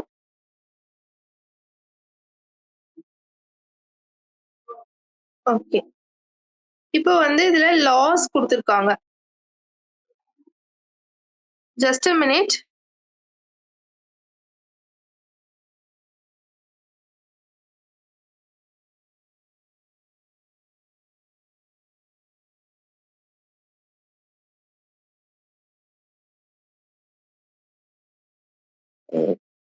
தேங்க்யூ. கொஞ்ச நேரம் வெயிட் பண்றதுக்கு. ஓகே. இப்போ வந்து பாத்தீங்கன்னா புலன்காட்சியை வந்து முறைப்படுத்தும் நியதிகள் அப்படின்னு சொல்லி பாக்குறோம். இப்போ ஃபர்ஸ்ட் பாத்தீங்கன்னா முழுமை காட்சி விதி அப்படின்னு சொல்றாங்க. இப்போ முழுமை காட்சி விதி அப்படின் போது என்ன அப்படின்னா ஒண்ணும் இல்ல. அதாவது கெஸ்டல் அப்படின்னு சொல்லிட்டு ஒரு ஒரு ஆத்தர் இருக்காரு. அவருமே வந்து என்ன சொல்லியிருக்காரு? அவருதான் வந்து இந்த லா ஆஃப் பேக்னிம்ஸ் அதாவது முழுமை காட்சி விதியை பத்தி பேசியிருப்பாரு. அவரோட கொள்கைப்படி அவரோட தியரி படி என்ன அப்படின்னா புலன்காட்சி அப்படிங்கிறது வந்து ஒரு முழுமையோட ஒருமைப்பாடு பெற்று விளங்குது அப்படி ஒரு முழுமையும் ஒரு ஒருமைப்பாடும் இருக்கும் அதோட விஷயத்துல அப்படின்னு சொல்றாங்க. அதாவது ஃபார் எக்ஸாம்பிள் வந்துட்டு இங்க வந்து நான் ஒரு விஷயத்த டிரா பண்றேன். இது நீங்க பார்த்திருப்பீங்க.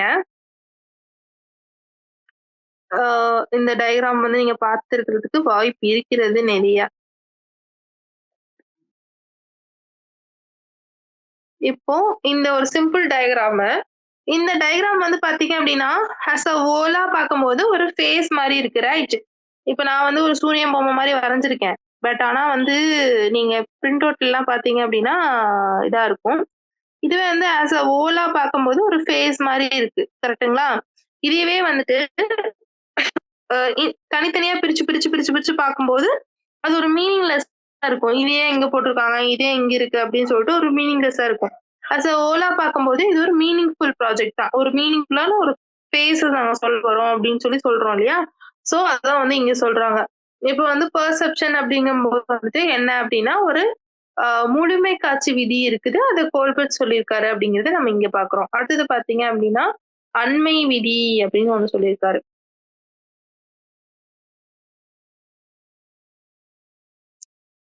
ஓகே.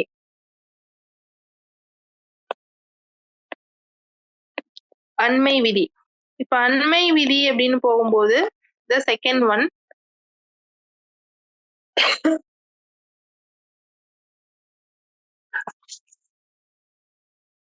இப்ப நான் இங்க டயக்ராம் போடுறேன் பாத்துக்கோங்க.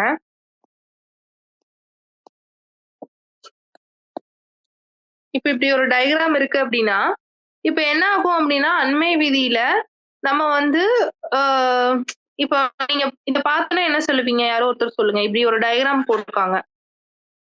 இத பார்த்தோன்னே என்ன சொல்லுவீங்க? 3 கன்வெர்ட் பண்ணிருக்காங்க. நிகழ்தகவு வருங்க. 3 3யா கன்வெர்ட் பண்ணியிருக்காங்க. அப்படி சொல்லுவீங்களா? ஓகே. அதாவது அண்மை விதி அப்படிங்கும்போது, ஒரு டிஸ்டன்ஸ் குடுத்துட்டு நம்ம வந்து பண்றோம் இல்லைங்களா?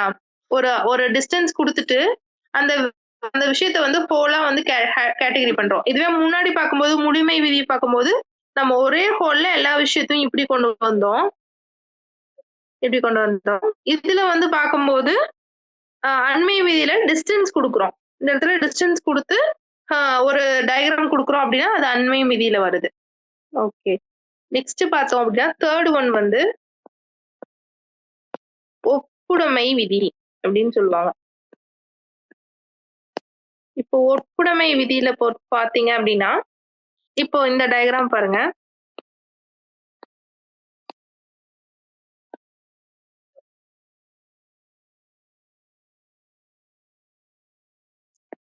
டயகிராம் மட்டும் போடுறேன்.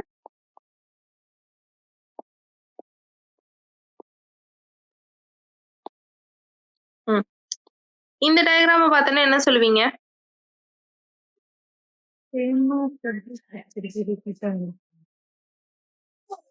வாய்ஸ் ஆடிபிளா இல்லம்மா? மேம் உங்க வாய்ஸ் ஆடிபிளா இல்ல. வெர்டிகலா ஆர்டரா வச்சிருக்காங்கன்னு சொல்லுவோம். வரிசையா வச்சிருக்காங்க. அதாவது ஒரு கிடைமட்ட வரிசையா வச்சிருக்காங்க. அதாவது ஒரு ஒரு குரூப் ஆஃப் கேட்டகரி ஒரு குரூப்ப வந்து ஒரே லைன்ல வச்சிருக்காங்க அப்படி சொல்லுவீங்க இல்லையா? அது வந்து என்ன சொல்லுவோம் அப்படின்னா ஒப்புடைமை விதின்னு சொல்லுவோம். இப்ப இவங்களுக்கு ஒப்பானவங்கள், இவங்க இவங்களுக்கு ஒப்பானவங்கள், இவங்க இவங்களுக்கு இப்ப ஃபார் எக்ஸாம்பிள் வந்து ஒரு கிளாஸ் ரூம்ல வந்து 90 ஒரு கிளாஸ் ரூம்ல ஒரு ஒரு மீட்டிங் ஹால்னு வச்சுக்கோங்களேன். அதுல வந்து சாரி மீட்டிங் ஹால்ல வந்துட்டு ஒரு 70 வயசு இருக்கிறவங்க எல்லாம் ஃபர்ஸ்ட் ரோல உட்கார வைக்கிறாங்க. 50 வயசு இருக்கிறவங்க எல்லாம் செகண்ட் ரோல உட்கார வைக்கிறாங்க.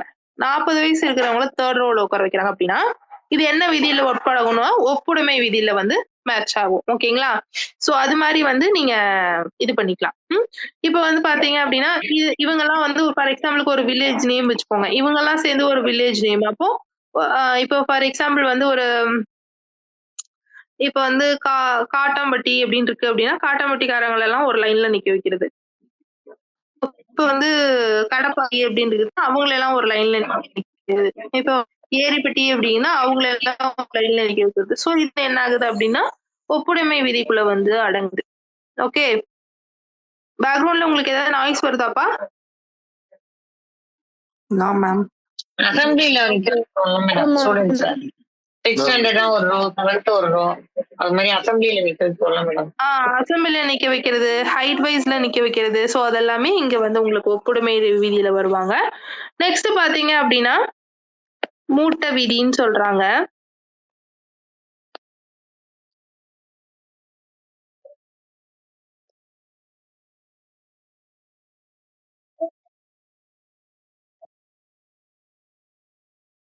ஓகே. இது பாத்தீங்க அப்படின்னா 3 கோடுகளுக்கு இடையே வந்து இது இருக்கு இல்லையா? கேப் இங்க ஒரு கேப் குடுத்திருக்கேன். தெரியுதா இந்த கேப்?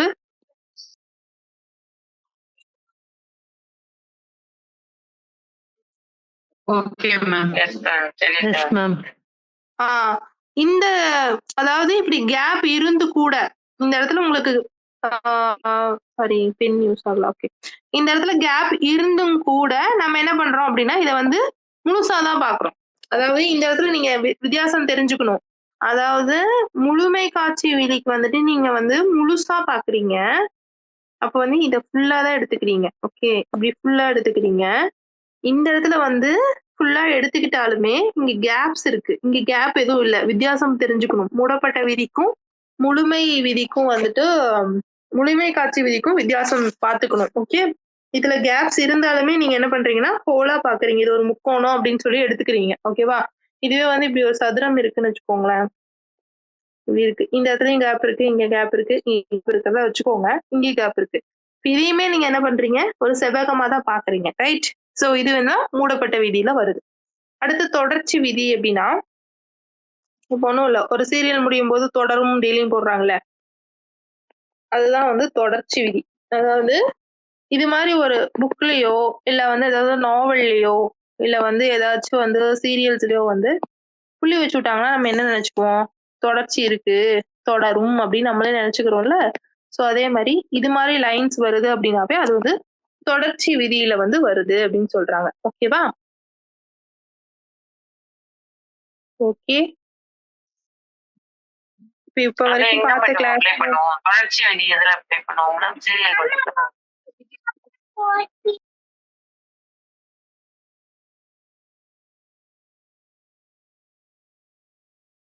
இப்ப வந்து நம்ம மூவிஸு, இல்ல வந்து புக்ஸு புக்ஸ்ல வந்து இன்னுமே இன்னும் வந்து நாவல்ஸு, எபிசோட்ஸ் எல்லாம் வந்துட்டு இன்னுமே வருது அப்டின்னா, உங்களுக்கு இது மாரி வந்து குடுப்பாங்க. இத வச்சு நம்ம என்ன பாத்துக்கணும் அப்டின்னா, ஓ! இந்த நாவல் இன்னுமே தொடரும். இன்னும் அந்த பெர்செப்ஷன் பண்றோம் இல்லையா நம்ம? இனிமே வந்து இன்னும் இருக்குது அப்டிங்கிறத நம்ம இத வச்சு இது பண்ணிக்கிறோம். ஓகேங்களா? அதாவது எதுவுமே எழுதாம, ஒரு புள்ளி மட்டும் ஆ மேம்? குடுக்குறோம் இல்ல மேம் டாட் கொடுத்து. அதாங்க மேம். அது 3 டாட் குடுக்குறது. அது மாரி தொடரும் அப்படின்னு போட்டுட்டு 3 டாட் குடுக்குறது. இல்ல வெறும் வந்துட்டு டாட் மட்டும் குடுக்குறது எல்லாமே தொடர்ச்சி விதியில தான் வரும்.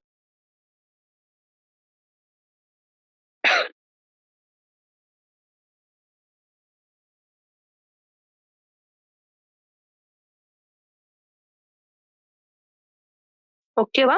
வேற ஏதாவது டவுட் இருக்கா? Okay ma'am. ஓகே.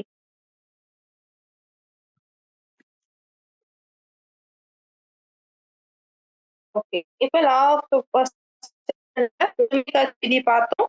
அண்மை விதி ஒப்புடைமை விதி பார்த்துட்டோம். மூட விதி பார்த்தோம். தொடர்ச்சி விதி பார்த்தோம். இதெல்லாமே நான் இங்கிலீஷ்லயும் குடுத்துருக்கேன். க்ளோசரு, கன்டினியூட்டி, சிமிலாரிட்டி, அதுக்கப்புறம் ப்ரோபர்ட்டி இது எல்லாமே லைனா பார்த்துக்கோங்க. ஓகே. எல்லாமே குடுத்துருக்கேன். இப்போ வந்து பார்த்தீங்க அப்படின்னா, ஃபுல்லா இன்னும் இதுல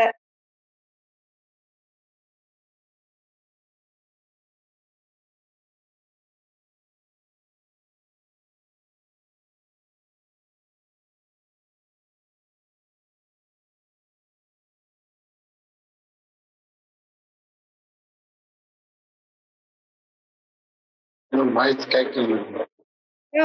ஆடியபிளா இருக்கா?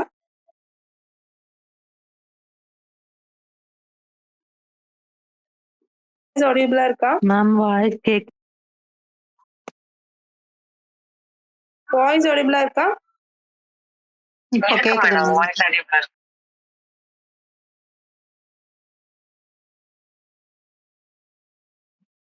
ஓ. அதுக்கு முன்னாடி இல்லைங்களா, அந்த கவனத்தை அட்டென்ஷனை வந்து என்னெல்லாம் வந்து இது பண்ணுறதும் ரொம்ப அதையும் பார்த்துட்டோம். உருவ அளவு என்ன இருக்கு, அடர்த்தி, மாற்றம், வேறுபாடு, புதுமை இது எல்லாத்தையுமே மாதிரி புறக்காரணி என்ன, அகக்காரணி என்ன அப்படிங்கிறது எல்லாமே பார்த்துக்கணும். ஓகே. இங்கிலீஷ்ல இங்க கொடுத்துருக்கு. இப்போ வாலண்டரி அனலிட்டிக்கல் கொஸ்டின் கேட்கலாம். அட்டென்ஷன் இப்ப அட்டென்ஷன்ல ஒரு பாயிண்ட் விட்டுட்டேன். இப்பதான் ஞாபகம் வருது. ஸ்பேன் ஆஃப் அட்டென்ஷன்ல இருந்து கண்டிப்பா கொஸ்டின் வரும். அதாவது ஸ்பேன் ஆஃப் அட்டென்ஷன் அப்படின்னா தமிழ்ல என்ன சொல்லுவீங்க? Please anyone? கவன வீச்சு. கவன வீச்சு கரெக்ட். இப்ப கவன வீச்சுல இருந்து கண்டிப்பா கொஸ்டின் வரும். கவன வீச்சை வந்து நீங்க எப்படி கவன வீச்சை வந்து எப்படி அளவிடுறீங்க அப்படிங்கிறதுல இருந்து கண்டிப்பா கொஸ்டின் வரும். இதெல்லாமே ரிப்பீட்டட் கொஸ்டின்ஸ். டெட் பொறுத்த வரைக்கும் கவன வீச்சை அளவிடும் கருவி என்ன, யாரு கண்டுபிடிச்சா அப்படிங்கிறது ரிப்பீட்டடா வர கொஸ்டின். எனக்கு தெரிஞ்ச டெட்லயே வந்து ஒரு 4 கொஸ்டின் பேப்பருக்கு மேல கவன வீச்சு அளவிடும் கருவியிலிருந்து மட்டுமே வந்து கேள்வி கேட்டிருக்காங்க. சோ அது வந்து நீங்க நோட் பண்ணிக்கணும். ஓகேவா? நெக்ஸ்ட் வந்து பாத்தீங்க அப்படின்னா கவன வீச்சை வந்து நம்ம எது மாதிரி வந்து அதாவது ஸ்பேன் ஆஃப் அட்டென்ஷன் நமது கவன வீச்சை வந்து எப்படி வரையறைக்கிறாங்க அப்படின்னு பாத்தீங்க. லிமிட் ஒரு 6 இருந்து 7 இருக்கும்னு சொல்லிட்டு நாகஜன் புக்ல இருக்கு. ஓகே. நாகராஜன் புக்ல வந்துட்டு ஸ்பேன் ஆஃப் அட்டென்ஷன் வந்து என்ன கொடுக்குறாங்க அப்படின்னா கவன வீச்சு ஒருத்தருக்கு கவன வீச்சு அப்படிங்கிறது 6ல இருந்து 7 செகண்ட்ஸா இருக்கும் அப்படின்னு சொல்லி நாகராஜன் சொல்றாரு. So as per Nagarajan 6 to 7. ஓகேங்களா? இதுவே வந்து ஒரு மீனுக்கு ஒரு கோல்டன் ஃபிஷ்ஷுக்கு வந்து ஸ்பேன் ஆஃப் அட்டென்ஷன் எவ்வளவா இருக்கும்? எனிஒன்? தெரியலன்னா சொல்லுங்க, நானே ஆன்சர் பண்றேன். 5 மேம். 5. 9. ஓகே, கோல்ட் ஃபிஷ்ஷுக்கு மட்டும் 9, மனுஷங்களுக்கெல்லாம் 7 தான். ஓகேங்களா? 7 மேக்ஸிமம் 7, மினிமம் 6. ஓகேங்களா? அது வந்து நான் உங்களுக்கு விட்டுட்டேன். ஸோ அதையும் வந்து நோட் பண்ணிக்கோங்க. அப்புறம் வந்து பாத்தீங்கன்னா இது ரெண்டையும் வந்து நீங்க நோட் பண்ணிக்கோங்க. இது ரெண்டுல இருந்து கொஸ்டின்ஸ் வர்றதுக்கு வாய்ப்பு இருக்கு. ப்ரீவியஸ் இயர்ல அது கேட்டிருக்காங்க. ஓகே, இன்ன வரைக்கும் பார்த்ததுல வந்து உங்களுக்கு எதுவும் டவுட் இருக்காதுன்னு நம்புறேன். வாலண்டரி இன்வாலண்டரியும் நீங்க வந்து இன்னுமே நிறைய எக்ஸாம்பிள் பார்த்து வச்சுக்கோங்க. அது இன்னுமே உங்களுக்கு யூஸ்ஃபுல்லா இருக்கும். அதை தாண்டி அப்படின்னா இன்னும் கொஸ்டின் பாயிண்ட் ஆஃப் வியூல நம்ம இன்னும் உள்ள போகல. இல்யூஷனு, ஹலோசேஷனு இதெல்லாமே இருக்கு. இல்யூஷன்ஸ்க்கு வந்து நான் உங்களுக்கு ஸ்லைட்ல இன்க்ளூட் பண்ணல. இப்ப இலூஷன் அப்படின்னு பார்க்கும்போது அதை வந்து என்ன சொல்றாங்க அப்படின்னா திரிபுற காட்சி அப்படின்னு தமிழ்ல சொல்லுவாங்க. ஓகேங்களா? அதாவது நம்ம இப்போ இவ்வளவு நேரம் புலன் காட்சி, புலன் உறவு, புலன் உணர்வு, புலன் உறுப்புனா என்ன, உணர்வுனா என்ன, புலன் காட்சினா என்னன்னு இவ்வளவு நேரம் பார்த்தோம் இல்லைங்களா? இதுல ஏற்படும் தவறுகள் என்ன அப்படிங்கறத வந்து அடுத்த டாபிக். இதுல இருந்து கண்டிப்பா உங்களுக்கு கொஸ்டின் வரும். அதை உங்களுக்கு கிளாஸ்ல எடுக்கலாமா, இல்ல நான் அது வந்து இப்ப ஸ்லைட் போடல உங்களுக்கு, இதோட ஸ்லைட் முடிஞ்சிருச்சு. நான் எழுதி நான் எக்ஸ்பிளைன் பண்ணிடவா, இல்ல நான் ஸ்லைட் போட்டு நாளைக்கு எடுக்கவா? சொல்லுங்க மேம். மேம் நான் ஒரு இது மட்டும் சொல்லிடுறேன் மேம். இப்போ நீங்க கிளாஸ் எடுக்கிறீங்கல்ல மேம்? சொல்லுங்க மேம். ஹலோ மேம், நீங்க கிளாஸ் எடுக்கிறது இதுதான் மேம். ஒரு சிலருக்கு வந்துட்டு நோட்ஸ் இல்லைன்னு சொல்லிட்டு இருந்தாங்கல்ல மேம். இப்ப நீங்க கொடுத்துருக்க மெட்டீரியலுக்கும் இதுக்கு சம்பந்தம் இல்லைன்னு சொல்லிட்டு அவங்களுக்கு தெரிஞ்சவங்கள இல்ல அவங்க முடிச்சதுன்னா அந்த பிஎட்ல வந்துட்டு ஃபர்ஸ்ட் செமஸ்டர்ல வரும் மேம் எஜுகேஷன் சைக்காலஜின்ட்டு. அது வந்துட்டு நீங்க இப்ப என்ன நடத்துறீங்களோ அது வந்துட்டு பாயிண்ட் டு பாயிண்ட் அதுல இருக்கும். ஒருவேளை அவங்களுக்கு தெரிஞ்சவங்க இருக்கலாம், யாராச்சும் இருந்தா அது வாங்கி படிச்சு அது இன்னும் கொஞ்சம் யூஸ்ஃபுல்லா இருக்கும் மேம். ஓகே மேம், நான் மறுபடியும் இப்ப சொல்றேன். ஆமா மேம், அது வந்துட்டு கரெக்டா 10 நீங்க 10 யூனிட்ஸ் சொல்லிருக்கீங்க. இதுல 5 யூனிட்ஸ் இருக்கு. ஆனா நீங்க இப்ப தேர்ட் லெசன் சொல்லிட்டு நடத்துறீங்கல்ல, இப்ப நீங்க சொன்னது எல்லாமே வந்துட்டு அதுல செகண்ட் லெசன்ல இருக்கு. ஆமா மேம், அது உங்களுக்கு Nagarajan book ma'am. Nirmala ma'am, அது வந்து நாகராஜனோட பிரிஸ்கிரைப்டு புக். ஓகேங்களா? சோ ஆத்தர் நாகராஜனோட புக்ல வந்து அவர் கொடுத்திருக்கிற எஜுகேஷன் சைக்காலஜி தான் நான் இப்ப நடத்திட்டு இருக்கேன். எஜுகேஷன் சைக்காலஜில அவர் கொடுத்திருக்க 3rd யூனிட் தான் உங்களுக்கு சிலபஸ்ல இருக்க 3rd யூனிட்டும். ஓகேங்களா?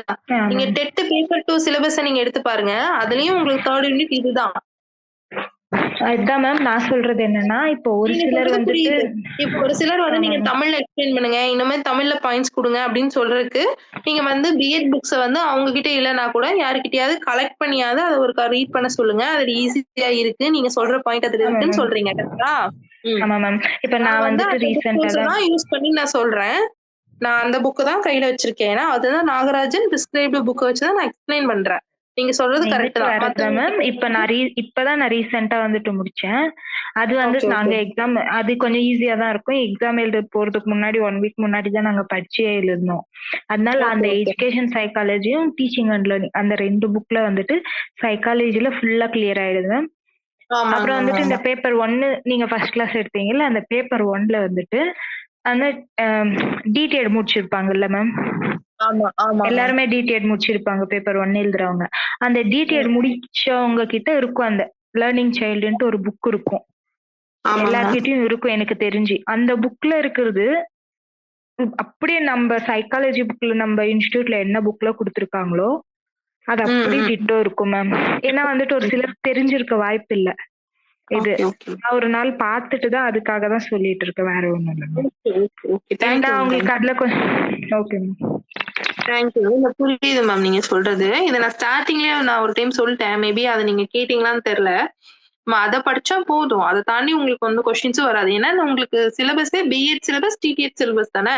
டிடிஎட் படிச்சவங்க அதுல இருந்து தான் கொஸ்டின் கேட்பாங்க, பிஎட் படிச்சவங்க அதுல இருந்து தான் கொஸ்டின் கேட்பாங்க. பட் ஆனா கொஞ்சம் நீங்க என்ன பண்ணணும்னா கொஞ்சம் வந்து ஸ்பெஷலா எப்படி யோசிக்கணும் அப்படின்னா கொஞ்சம் இதை வந்து ஒன் வேர்டா கேட்டா எப்படி இருக்கும், இதை வந்து எம்சிக்யூவா 4 ஆப்ஷனோட பார்க்கும்போது எப்படி இருக்கும்னு யோசிக்கணும், அவ்வளவுதான். மற்றபடி புக்ஸ், சோர்சஸ், நீங்க மெட்டீரியல்ஸ், வீடியோஸ் எல்லாமே ஒரு மாதிரி தான் இருக்கும். பட் அதை நீங்க எப்படி வந்து எடுத்துக்கிறீங்க, எப்படி அப்ளை பண்றீங்க அப்படிங்கிறது தான் வந்து விஷயம் இருக்கு. ஓகேவா?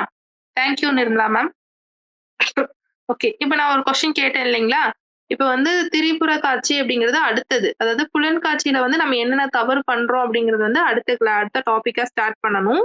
இப்ப நான் இப்பவே ஸ்டார்ட் பண்ணிடவா இல்ல நாளைக்கு ஸ்லைட் போட்டு ஸ்டார்ட் பண்ணவான்னு உங்ககிட்ட தான் கொஸ்டின் கேட்டேன், உங்ககிட்ட தான் ஆப்ஷன் வச்சேன். யாரும் அதுக்கு ஆன்சர் பண்ணல. ஓகே பண்ணுங்க மேம். ஓகே, நோட் பண்ணிக்கோங்க.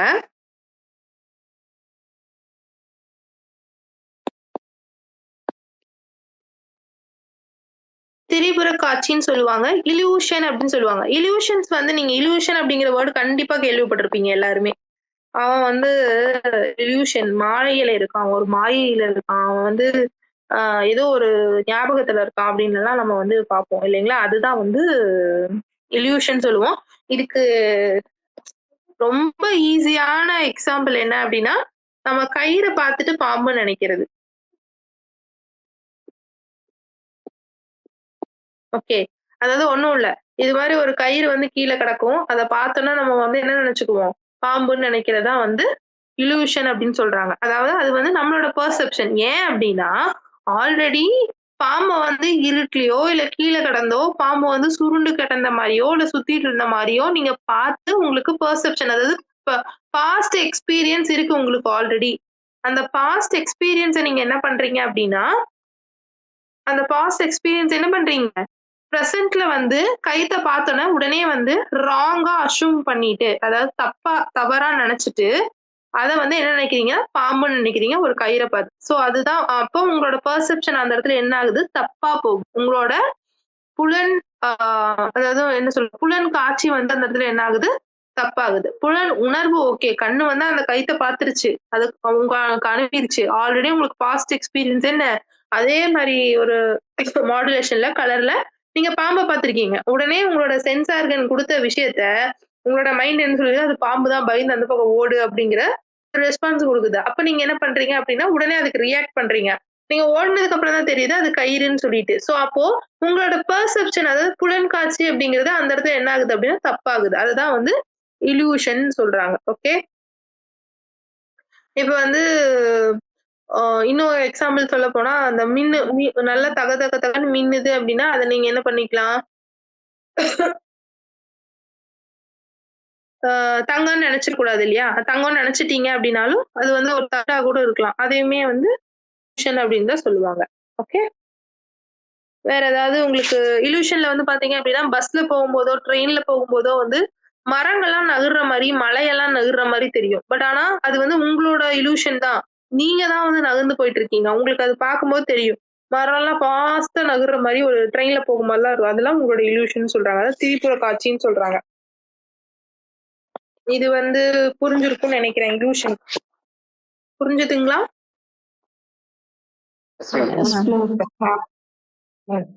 ஓகே,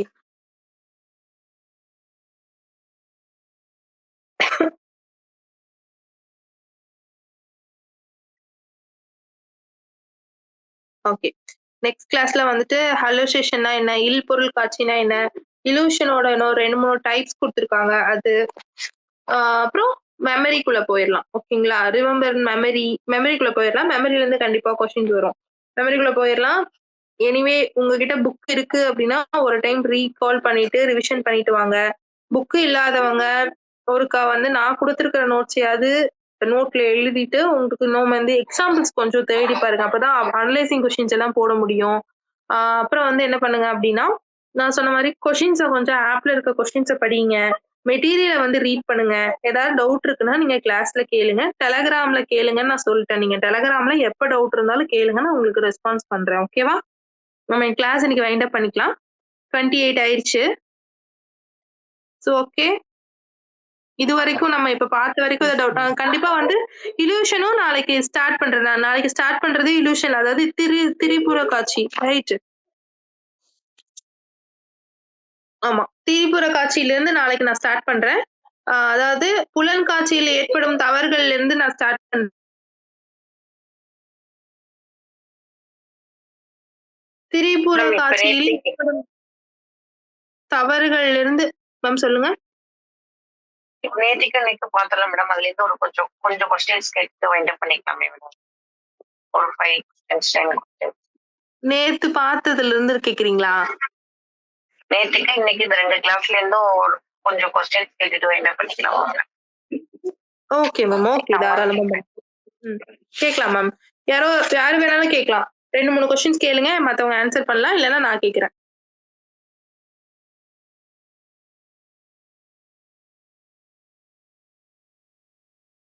மேம் அந்த எரிக்சனுடைய sensory motor stage age ma'am? 8 ma'am.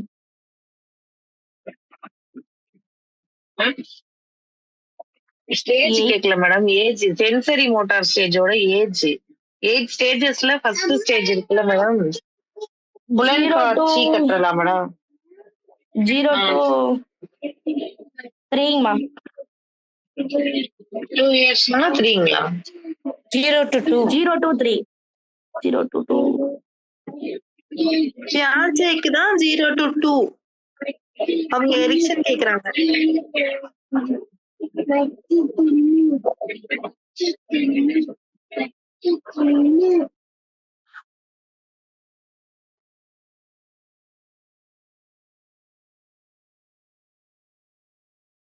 Ma'am இப்ப கொஸ்டின் கேட்டது யாரு? ப்ளீஸ் உங்க பேர் சொல்லுங்க. அபிபாரதி மேம். பாரதி. ஆன்சர்ஸ் தெரியுமா மேம், இல்ல எங்க இந்த கொஸ்டின் கேக்குறீங்களா? மேம் 0 to 3 தானங்க மேடம்? 0 to 3 0 to 3 தான் ஆன்சர். எரிக்சனை பொறுத்த வரைக்கும் 3, பியாஜேவா இருந்தா தான் 2. ஓகே, பியாஜே 4 ஸ்டேஜஸ் மேம் பியாஜேல. Okay okay. அடுத்த கொஸ்டின் கேளுங்க.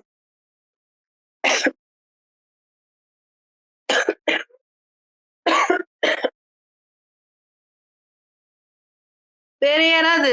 யாருக்குமே எந்த கொஸ்டினுமே இல்லையா? பியர் குரூப்போட மிங்கிள் ஆகி எந்த ஸ்டேஜ்ல இருப்பாங்க மேடம்? இப்ப இது வந்து யாருல இருந்து கேக்குறீங்க?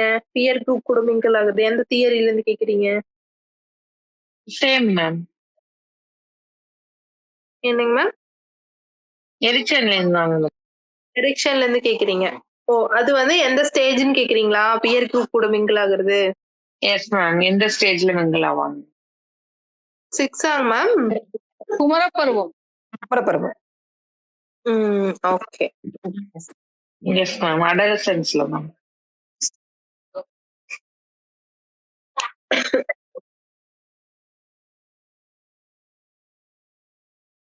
Okay, next question. இப்ப நான் கேக்குறேன். இப்ப வந்துட்டு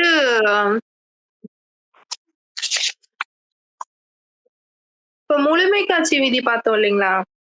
ஆமா. Yes ma'am. அதுக்கு வந்து இன்னொரு எக்ஸாம்பிள் சொல்லுங்களேன். இப்ப நான் வந்து ரவுண்டு போட்டு அதுல வந்து கண்ணு மூக்கெல்லாம் போட்டு சொன்னேன். Cycle ma'am. சைக்கிள் இப்ப நம்ம தனியா டயக்ராம் போட்டு பாக்குறோம், தனியா ஒரு சர்க்கிள், ஒரு ட்ரையாங்கிள் அது மாதிரி வரும். அதே சேர்த்து பாக்குறோம் அப்படின்னாக்கா அது ஒரு சைக்கிளா தோணும் மேடம். அப்படி இல்ல. சைக்கிள் நீங்க கரெக்டா தான் எக்ஸாம்பிள் சொல்றீங்க. ஆனா நீங்க வந்து அந்த எக்ஸாம்பிள புரிஞ்சுக்கிட்டவே தான் தப்பு. இப்ப சைக்கிள் வந்து எப்படின்னா, நீங்க டயக்ராம் யோசிக்க கூடாது. இப்ப சைக்கிள் ஓட்டிட்டு ஒருத்தர் போறாருன்னு வச்சுக்கோங்களேன், அப்புறம் பாக்கணும். அப்ப சைக்கிள் ஓட்டிட்டு ஒருத்தர் போறாரு அப்படின்னா நம்ம எப்படி பார்ப்போம் அப்படின்னா, சைக்கிள தனியாவும் ஓட்டிட்டு போறவங்களை தனியாவும் பார்க்க மாட்டோம். கரெக்டுங்களா? சைக்கிளோட சேர்த்து தான் அவரை பார்ப்போம். அவர் என்ன பண்றாரு? சைக்கிள் ரைட் பண்றாரு அப்படிங்கிறது நம்மளோட மைண்டுக்குள்ள வரும், ரைட்? அதுதான் வந்து முழுமையா ஒரு விஷயத்த பாக்குறோம். சைக்கிளை மட்டும் பார்க்காம, ஒரு ஆளை மட்டும் பார்க்காம 2 பேர்த்தையும் சேர்த்து சைக்கிள் ஓட்டுறாரு அப்படின்னு பாக்குறோம் இல்லையா? அதுதான் வந்து முழுமை காட்சி விதி. ஓகே, ஃபுல்லா பாக்குறோம், ஹோலா பாக்குறோம். ஒரு ட்ரீயுமே எக்ஸாம்பிளுக்கு வச்சுக்கலாம் தானே மேடம்? ட்ரீ இருக்குனாக்கா அதை ஃபுல்லா தனியா பூ தனியா, இலை தனியா, காய் தனியா, கம்ப்ளீட்டா வேர்ல இருந்து டாப் டு பாட்டம் ஒரே இது. ஃபுல்லா பார்த்தாவே நம்ம வந்து அதுக்குள்ள வச்சுக்கலாம். ஓகே தான். இப்போ வந்து ஓகே. இப்ப வந்து பெர்செப்ஷன் பார்த்தோம் இல்லைங்களா? அதாவது புலன்காட்சி பார்த்தோம் இல்லைங்களா? இப்ப அது வந்து நிர்ணயிக்கும் காரணிகள் பார்த்தோம். ஓகே. அது என்னெல்லாம் பாதிக்கும்னு சொல்லுங்க. இப்ப பெர்செப்ஷனை எதெல்லாம் பாதிக்கும்? அதாவது புலன்காட்சியை என்னெல்லாம் பாதிக்கும்? கவனத்தை பாதிக்கும். ஓரலா சொல்லுங்க. என்ன மேம்? சித்ரா மேம்? கவனத்தை பாதிக்கும் மேடம் புலன்காட்சி.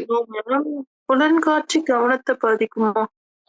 இல்ல. அடிப்படை காரணி தான் மேடம் கவனத்துக்கு புலன்காட்சி. சப்போஸ் நம்ம புலன்காட்சி வேற எதாவது பக்கம் திருப்பும் போது கவனம் பாதிக்கும்ல. No ma'am. இப்போ நீங்க எப்படி டிஸ்ட்ராக்ஷன். சரி, ஓகே. நான் இப்ப கொஸ்டின்ஸ் நான் மறுபடியும் கொஸ்டின் கேக்குறேன். ஃபர்ஸ்ட் கொஸ்டின் புரிஞ்சுக்கோங்க எல்லாரும். இப்ப வந்து தமிழ்ல டக்குன்னு ஓகே. சென்சேஷன் புலன் உறுப்பு புலன் உறுப்பு வந்து ஒரு விஷயத்தை நம்மளுக்கு அனுப்பி அது மூலியமா ஒரு புலன் காட்சி நம்ம கண்டுபிடிக்கிறோம் இல்லையா? அதாவது அது என்ன சவுண்டு, அது என்ன சவுண்டு அப்படின்னு நம்ம ரெஸ்பான்ஸ் பண்றதா என்னன்னு சொல்றோம்? புலன் காட்சின்னு சொல்றோம். கரெக்டுங்களா? இப்போ அந்த புலன் காட்சி வந்து எதனால பாதிப்படையுது அப்படின்னு சொல்றேன். இப்போ வந்து நம்ம இங்க இலூஷன் ஒண்ணு பார்த்தோம். அதாவது திரிபுரா காட்சின்னு ஒண்ணு பார்த்தோம் இல்லைங்களா? அது எதனால? நம்ம பெர்செப்ஷன் தப்பாகறனால. ஓகே. பெர்செப்ஷன் எதனால தப்பாகுதுங்கிற நான் கேள்வி கேட்கிறேன். எதனால எல்லாம் தப்பாகலாம் நம்மளோட பெர்செப்ஷன் அப்படின்னு நான் கேள்வி கேட்கிறேன். நம்ம சரியா கவனிக்காம இருக்கலாம். நம்மளுடைய மனநிலையை பொறுத்து மனநிலை ஒண்ணு சரியா கவனிக்காம இருக்கிறது. ஓகே. ஆல்ரெடி எக்ஸ்பீரியன்ஸ் இருக்கணும் மேம். நம்மளுடைய தேவை அதான் கரெக்ட் மேம். இப்போ ஆல்ரெடி எக்ஸ்பீரியன்ஸ் வந்து எனக்கு பாம்பையும் அதான் கரெக்ட் தான் மேம். இப்போ ஆல்ரெடி நான் வந்து பாம்பையும் பார்த்திருக்கேன், நான் கயிறையும் பார்த்திருக்கேன். எனக்கு ரெண்டுலயுமே எக்ஸ்பீரியன்ஸ் இருக்கு. பட் ஆனா அந்த பிரசன்ட் டைம்ல என்னோட மனநிலை எப்படி இருக்கு? நான் பயந்த மாதிரி இருக்கனா? இல்ல நான் இப்ப வந்து ஒண்ணுமே இல்ல, நான் வந்து வெளியே ஒரு இருட்டுக்குள்ள வந்து ஒரு நடுக்காட்டுக்குள்ள போறேன் அப்படின்னா ஆட்டோமேட்டிக்கா என்னோட தாட்டு எல்லாமே எப்படி இருக்கும்? பயமா தான் இருக்கும். எதை பார்த்தாலும் அரண்டவனுக்கு இருந்ததெல்லாம் பேயின்னு சொல்லுவாங்க இல்லையா? அது மாதிரி என்னோட மனநிலைக்கு தகுந்த மாதிரிதான் நான் வந்து டக்குன்னு ஒரு காத்தடிச்சா கூட பேய் வந்துருச்சுன்னு நான் யோசிக்கிறதுக்கு வாய்ப்பு இருக்கு. அதே மாதிரிதான் நான் அந்த இடத்துல பாம்பு பத்தியோ இல்ல இந்த இடத்துல ஏதாவது வந்துருமோ அப்படின்னு சொல்லிட்டு நான் வந்து பேட்டரி அடிச்சுட்டு போயிட்டு இருக்கும்போது டக்குன்னு அதை பார்த்துட்டு நான் என்ன பண்ணுவேன்? பயந்துதான் ஆவேன். இல்ல 2-3 நாளைக்கு முன்னாடிதான் நான் பாம்பு பெரிய பாம்பு வந்து நான் பக்கத்துலயே பார்த்திருக்கேன், அதுகிட்ட நான் வந்து கம்ம கிராஸ் பண்ணிருக்கேன்னா எனக்கு எதை பார்த்தாலுமே பாம்பு மாதிரிதான் தோணும். ரைட். நம்ம வந்து மூவிஸ் எல்லாம் பார்த்திருப்போம். அது மாதிரிதான் தோணும். அதுதான் வந்து ஒண்ணு மனநிலை. அப்ப நம்ம பிரசன்ட்ல என்ன மனநிலையில இருக்கோம்? ஓகே. அடுத்து அப்போ தேவை. இப்ப தேவை அப்படின்னு நீங்க சொன்னீங்க. தேவையில வந்து எது மாதிரி போடலாம் அப்படின்னா, இப்போ நான் ஆல்ரெடி உங்களுக்கு சொல்லியிருக்கேனான்னு தெரியல. இந்த ரெட் கார் தியரி வந்து நான் சொல்லியிருக்கேன்.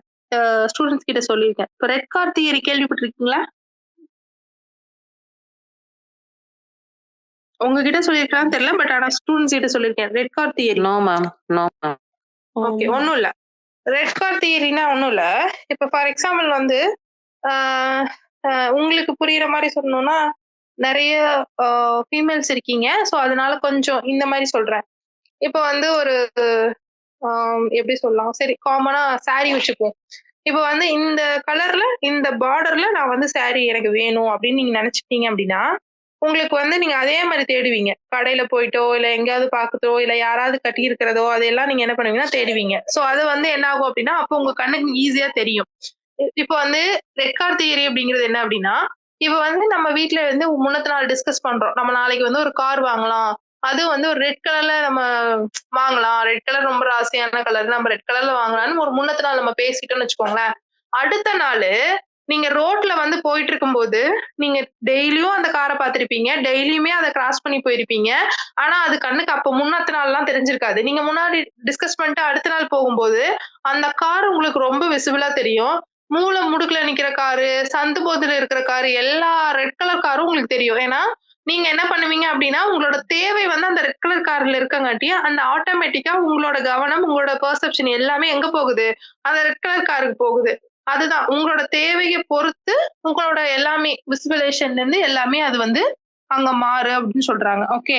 நெக்ஸ்ட் பாத்தீங்கன்னா மனப்பாங்கு சொல்லலாம், கருத்தோட்டம் சொல்லலாம், எதிர்பார்ப்பு, நம்மளோட எதிர்பார்ப்பு இல்லையா? இப்ப வந்து ஒரு பைக் சவுண்ட் வருது அப்படின்னா இப்ப வந்து உங்க அப்பா வராங்க வீட்டுக்கு அப்படின்னா இதுதான் உங்க அப்பா வர டைமா, கரெக்டா இதுதான் உங்க அப்பா வர டைம் அப்படிங்கும்போது நம்மளோட வேற யாராவது அந்த டைம்ல அவங்க வந்தா கூட நம்ம என்ன நினைப்போம்? அப்பா தான் வந்துட்டாருன்னு சொல்லி நினைப்போம் இல்லையா? சோ அதுவுமே என்ன ஆகுது, நம்மளோட பெர்செப்ஷன் மிஸ் ஆகுது. இப்போ வந்து கரெக்ட்டா 8 மணிக்கு எப்பவுமே அப்பா நைட் வீட்டுக்கு வந்துருவாரு அப்படிங்கும்போது, 8 மணிக்கு வண்டி சவுண்ட் வந்தா நம்ம அப்பா தான் அப்படின்னு கேஷுவலா இருப்போம். இதுவே கரெக்ட்டா 8 மணிக்கு வேற யாராவது அங்க வந்தா கூட, நம்மளோட பெர்செப்ஷன் நம்ம வீட்டுக்குள்ள உட்கார்ந்துட்டு அப்பா தான் அப்படின்னு நினைச்சிட்டு இருக்கிறது தப்பா தானே ஆகுது. சோ அதுதான் வந்து இங்க சொல்றாங்க. சோ அதெல்லாமே வந்து அது டிபெண்ட் ஆகி தான் வந்து என்ன ஆகுது அப்படின்னா, பெர்செப்ஷன்ல ராங் ஏற்படுது. அப்படி தப்பா நடக்கிற பெர்செப்ஷன், அதாவது தப்பா நடக்கிற புலன்காட்சி என்னென்னலாம் வருது, எது மாதிரிலாம் நடக்குதுங்கிறத அடுத்த கிளாஸ்ல பார்க்கலாம் அப்படின்னு சொல்லி சொல்றேன். ஓகேவா? Okay ma'am. Okay ma'am. என்ன பண்ணிக்கலாங்களா ma'am? Okay okay ma'am. Okay ma'am. Okay, thank you ma'am. Thank you ma'am. Okay ma'am. Thank you ma'am. Okay ma'am, mind பண்ணிக்கோங்க. Future Vision Study Center, 2nd floor, AVK Maruti Plaza, opposite Hotel Lakshmi Prakash, SKS Hospital Road, New Bus Stand, Salem 4. For contact 90420 30163 and web address www.futurevision.ias.com.